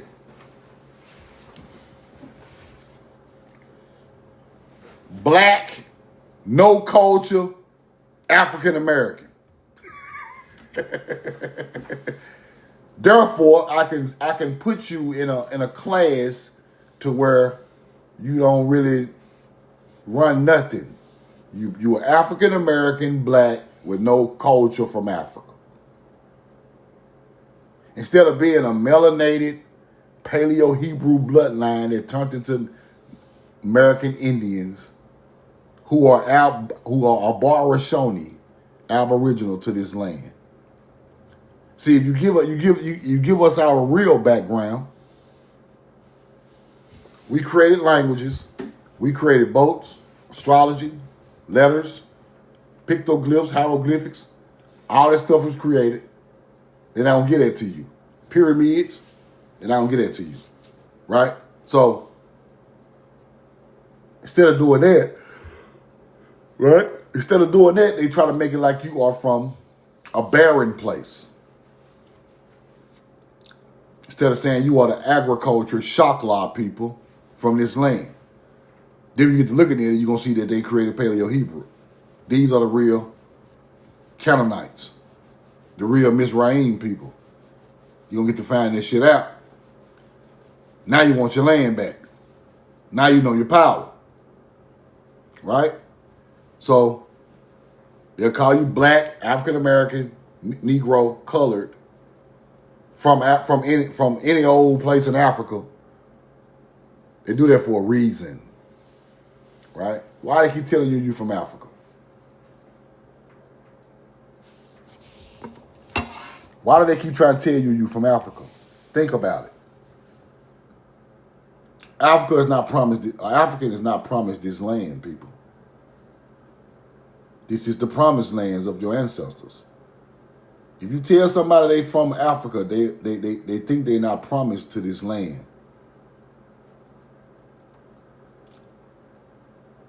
So they're not looking for no land. I'm not from here no way. I'm from Africa on a slave ship. By the time they figure it out, we own all their land. After we, So that's the whole point. Africa is barbarous, people. Barbarous people don't have inheritance of land. You get it? They are without culture until somebody bring them culture at the time. That's why they want to tell you a Moor is without culture, people. Why you think they're trying to make you a Moor so bad? His original beginnings is without culture.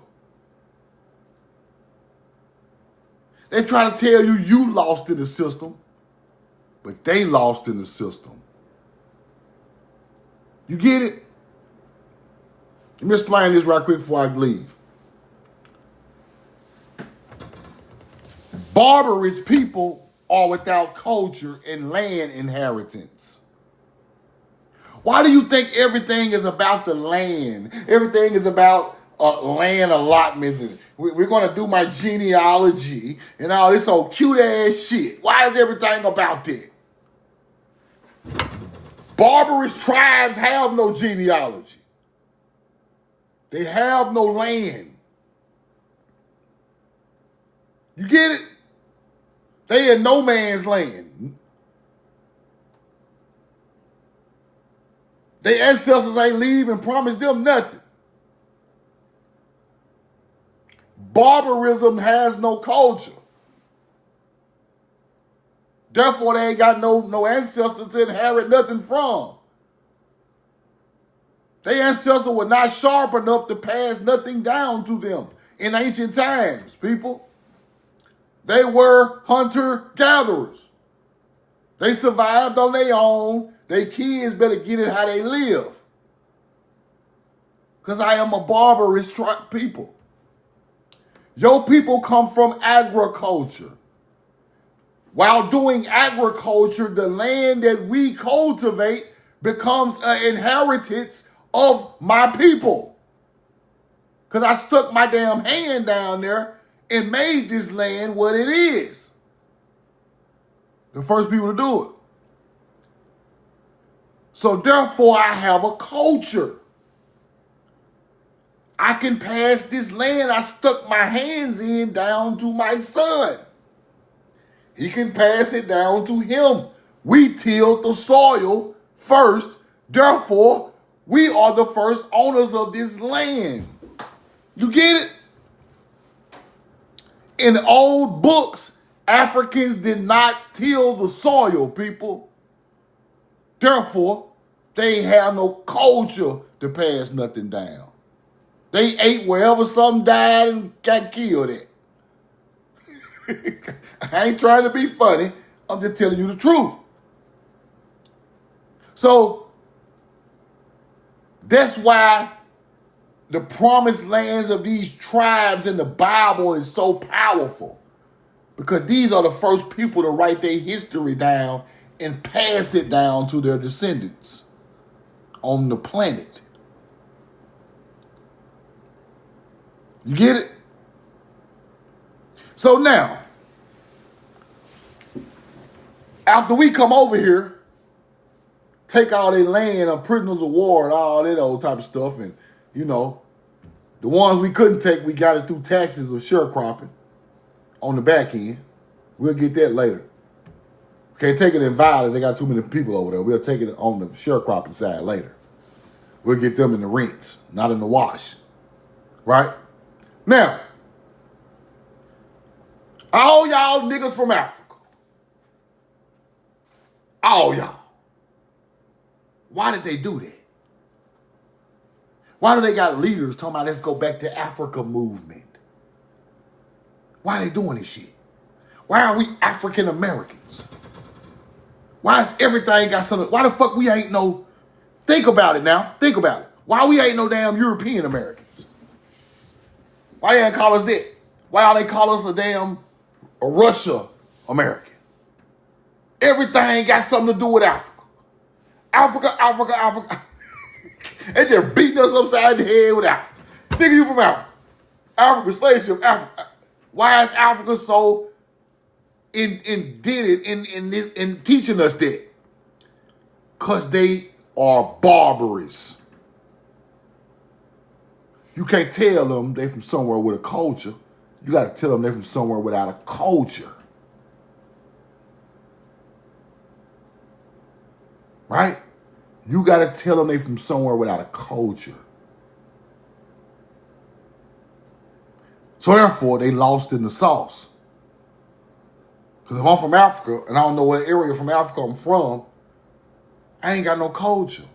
And when I do find it, if I am happen to be from Africa, if I do find it, when I go over there, and ain't no culture there. Small village with no culture. Now I'm just hit a dead end like, damn, I ain't shit. Tell what they want you to do. Now, if you know you from this land, and all them agriculture fields were cropped up by Hebrews and all these beautiful people, the Mizraim bloodline, the Canaan bloodline, you start to find out you from them people. Your great-grandmama them growing tobacco, the same damn tobacco the damn mound builder was smoking. Then you're like, damn, I got a culture. My grandma was a farmer. She had nothing but love and peace in her heart for people. She farmed to the moon, to the sun. She treated everybody good. Wasn't a hateful bone in them ancient farmers' body. They were patient and calm with their people. Loved all of them no matter what they did. Right? Gave you her last dollar to eat. Then you start to hit you like, bro, that's these people, these people they talking about, who are these, the jewels of God. That's them right there. They come from Hebrew farms. Up into our great grandmama and grandmama and them, up into the inner city. You start to look back at your people like, damn, how do you know how to farm so good? How do people know how to hunt so good? How do you know how to fish so good? That is a culture. You just ain't out there fishing because you just know how to fish. Somebody taught you it. Somebody taught you how to skin a deer. Debone them. Somebody taught you that. Somebody taught you when to plant the peas, the corn, the cotton, the tobacco, how to cure the tobacco. Somebody taught you that. Hebrew is an agriculture language. It's not religious. It starts with agriculture. So my great-grandmama out there at that tobacco field with 200 acres saying Hebrew words can't be no goddamn African. How? How's she African? And she said words older than Africa. How? How, bro? How 240 of my family members living on the same land, farming the same tobacco together? Y'all snatch all my 240 family members from Africa and brought them over here together, nigga? Something ain't right. Why are all my people in the census all on one tobacco field? How? I thought y'all snatched the African here and there and brought their ass anywhere. How the fuck are 250 of my people on the same fucking farm in the 1800s? How? I know how. They've been here forever. That's how. They've been here for fucking ever. That's how. That's the only way it could be explained. They've been here forever. They indigenous to the land, Abarashoni to the land. Tobacco is an American crop. My grandma was curing that shit in her sleep. I ain't even going out there to look at this shit for 30 days, man. Leave this shit alone. She never worked on no plantation. Therefore, did nobody teach her how to farm. Her family taught her how to farm. You got to teach an African how to farm tobacco. Let's use common fucking sense. You teach Africans how to farm. That's why on Roots, Fiddler, the plantation owner told Fiddler to teach Kunta Kinte ass how to farm. Y'all must forgot this shit. Fiddler, take Kunta ass out there and teach him how to farm that tobacco. Kunta don't know shit about no tobacco farming.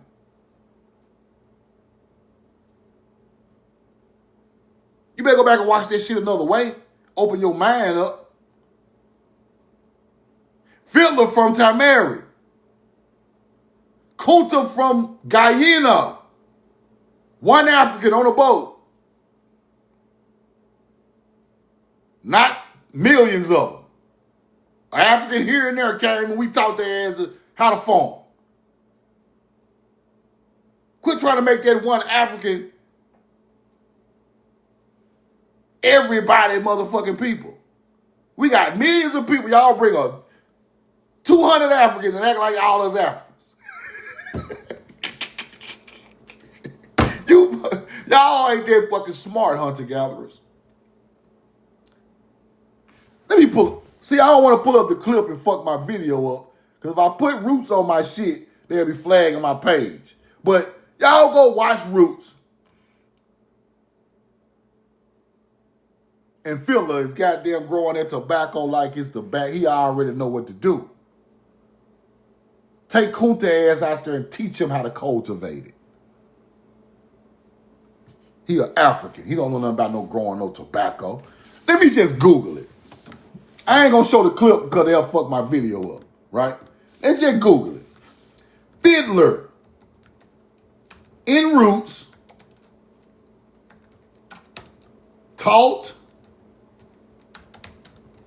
Kunta how to farm. Let's go look. We just gonna do it like this. Yes. The character Fiddler, played by Louis Gossett Jr., assigned to teach Kunta Kinte English and train him the ways of the plantation work and servitude. Adapt to life on the plantation, right? He taught him how to farm, people. He taught him how to farm. Roll the corn. We was already playing instruments over here, people. Them people weren't playing no damn. How you think Philip know how to play the goddamn violin? Roll the corn. Roll the corn. See, how you think Philip know how to play the goddamn violin? These people from here.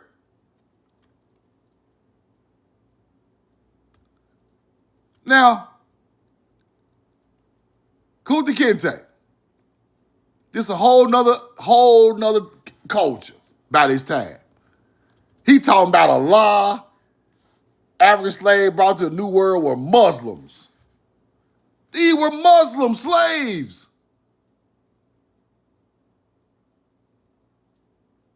These ain't no Thai-Americans. Kunta was a Muslim slave. Then he over here with a Thai-Mary bloodline. He a Muslim slave. Philip just teaching him how to survive. That's where they come from. Right?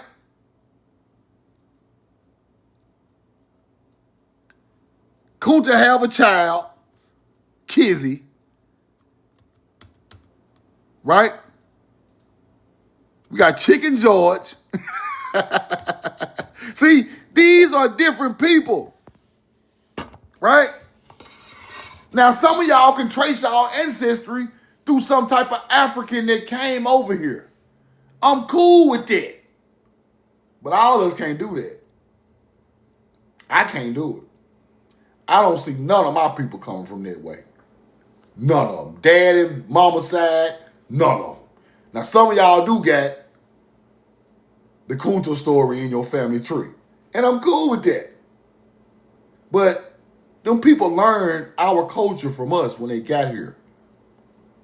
We was already here the whole time. Only a couple of people got that story. They teach their story like this everybody goddamn story. No, it's not. Roll the corn. It is not everybody's story, bro. I love y'all and I'm in love with you. If you missed the first part of the live, subscribe to my YouTube. The link in my bio. Appreciate the love, man. I appreciate the cash up. And we're going to keep going through some of this stuff. We're going to keep going through a lot of this stuff and keep trying to decipher it. And talk about what really matters, bro. Because a lot of this stuff, a lot of people talk about don't even really matter. It's fluffer. It's fluff. It don't really matter. So,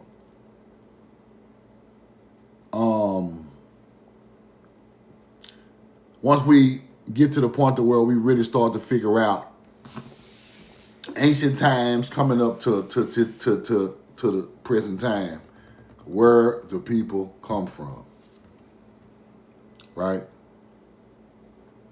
And then we figure this thing out and where they went and what they done and who they became in history, right? Yeah. See, you go back to 1644, your people were farmers. That's before Mississippi was even a state.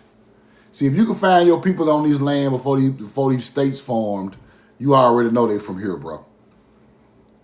That's how they end up taking your people land. The year comes and they become a state. They start taxing your people land, but your people never paid taxes on no land because we don't come from a taxation environment.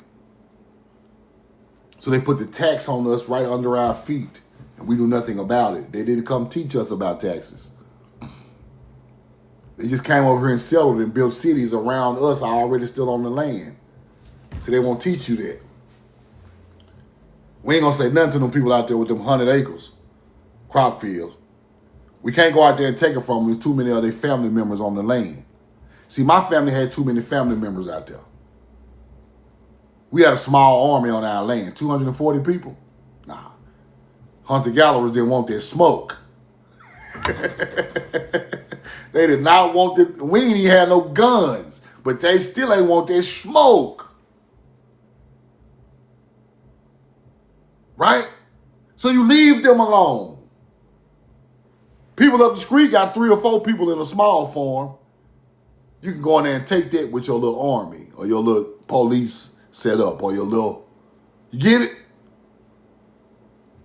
Turn them into prisoners of war because you can. It's really a chump game, people, right? It's really a chump game. It's really a I ain't gonna call it a chump game. It's a bully game, bro. You bully the small farmer of melanated people. Take their shit. But the big farm, you just put the city around it, let them be a part of the city, and you hit them with the highest tax rate on their land, because you know you can't take it physically, you have to take it mentally. See, this is what these people play. They play mental games. You can't guerrilla it, but you can finesse it. Right? Y'all get what I'm saying. 250 of them strong, cock-strong Mississippians out there? Nah, we not running up on them fools.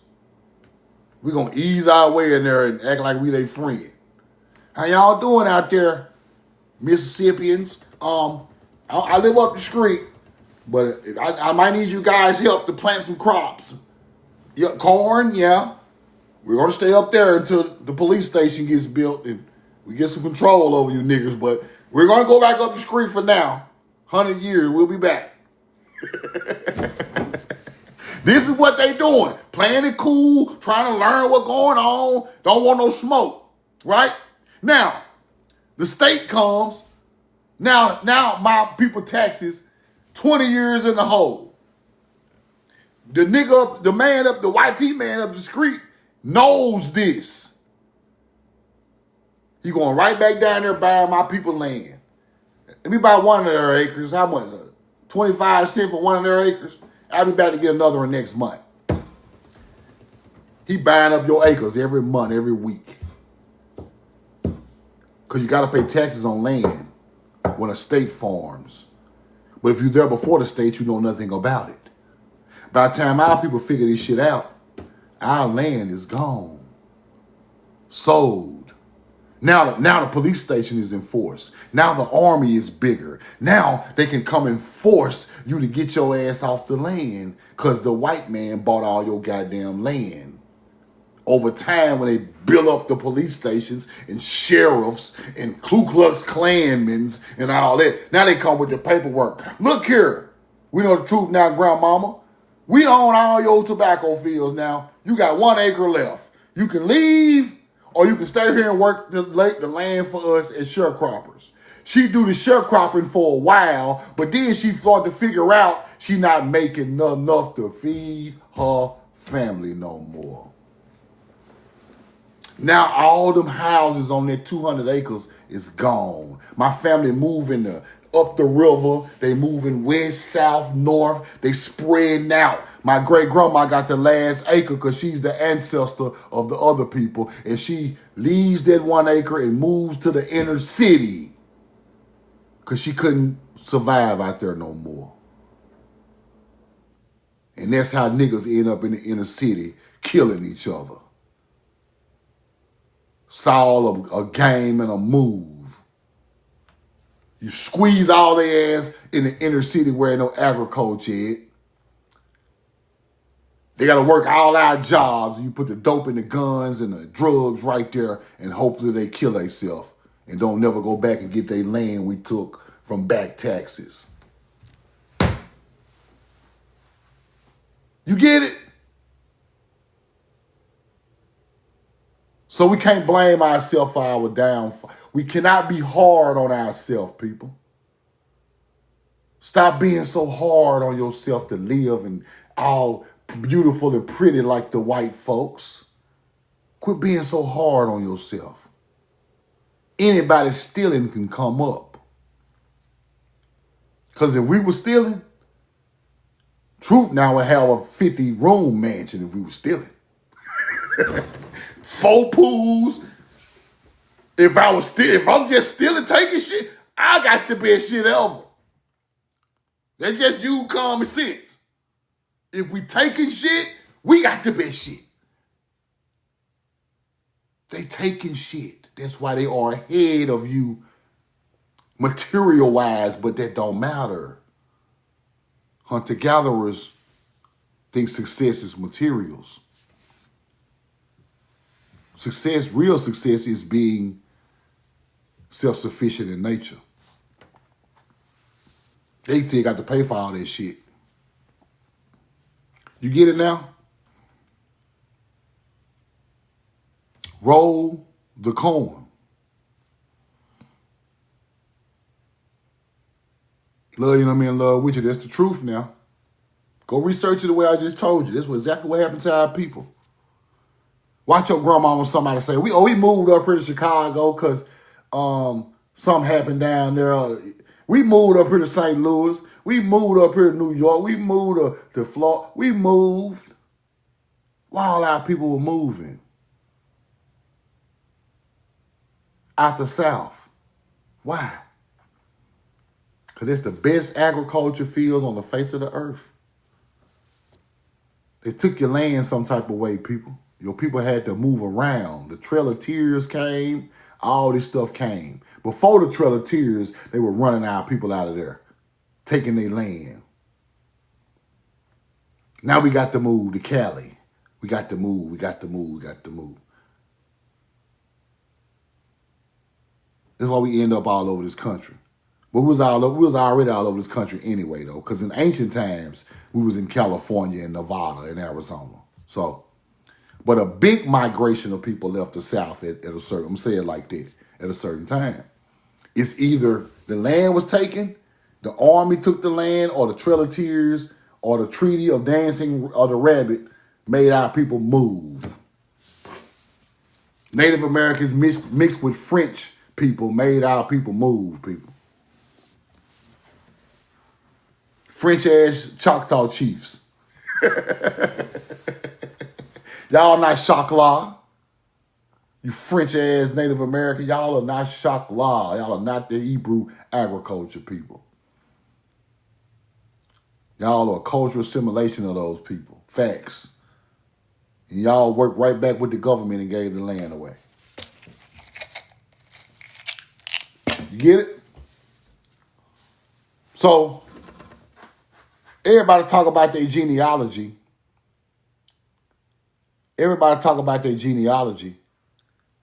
But they won't talk about what happened to their family. Like, it's cool to know your genealogy, but it's more important to understand what actually happened to your family. Then you will understand why things are the way they are.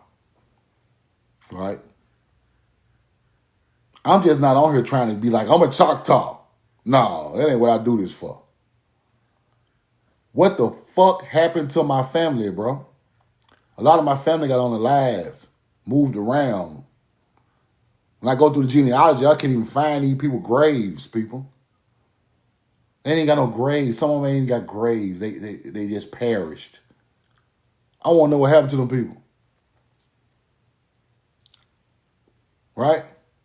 240 of them, 80 of them just perished. See, we got to learn that. It's not so much about, we know who we are. But what made us who we are? What happened to us, bro? We have no story of what happened to our people, bro. Reading that paperwork, cool, but I got to find out what actually happened. It's the only thing that eases my soul. I've been found out who they were, but I got to find out what happened to them. That's more powerful to me, right? Because if these people unalive my people on some of their land and took it the hard way, I need to know that. Right? I need to know that. Because now I'm on some whole other shit. Because I know who got the land. I want to know how it happened, the way it happened, the way it went down, the way it went down. So I search for stuff like that. I've been found the Choctaw. I've been found all of that. That's easy. But what happened to my people to make them lose all their land? Who are they before they became, where that bloodline come from of the Shakla and Choctaw people? Where did it come from in ancient times? That's what I be wanting to figure out. How they get in that one spot in Mississippi, right? How they get there on that piece of land that they was on. That's important to me. I know the bloodline birthed from the soil, but why we live in it? We lived in that certain area. Why do other people live in, why do we migrate right there? Or is this the original land from the start? Like, I need to know this type of stuff. Is this the land my people claim to be birthed from? That makes that land way different than any other piece of land on the face of the earth. Because now, I really need that back. You get it? If my creation story come from that land that we was farming on, my great-grandmama and them, I need that back. And if I don't get it the hard way, I'll go out here and buy that shit back. I'm dead serious about this, bro. Because that connection can never be duplicated. Y'all feel me? Leo at the gun, roll the coin. Appreciate y'all. Love y'all. I'm in love with you. Y'all be safe today. Have a great, abundant day. Be safe. We know the truth now. Love you. I'm in love with you.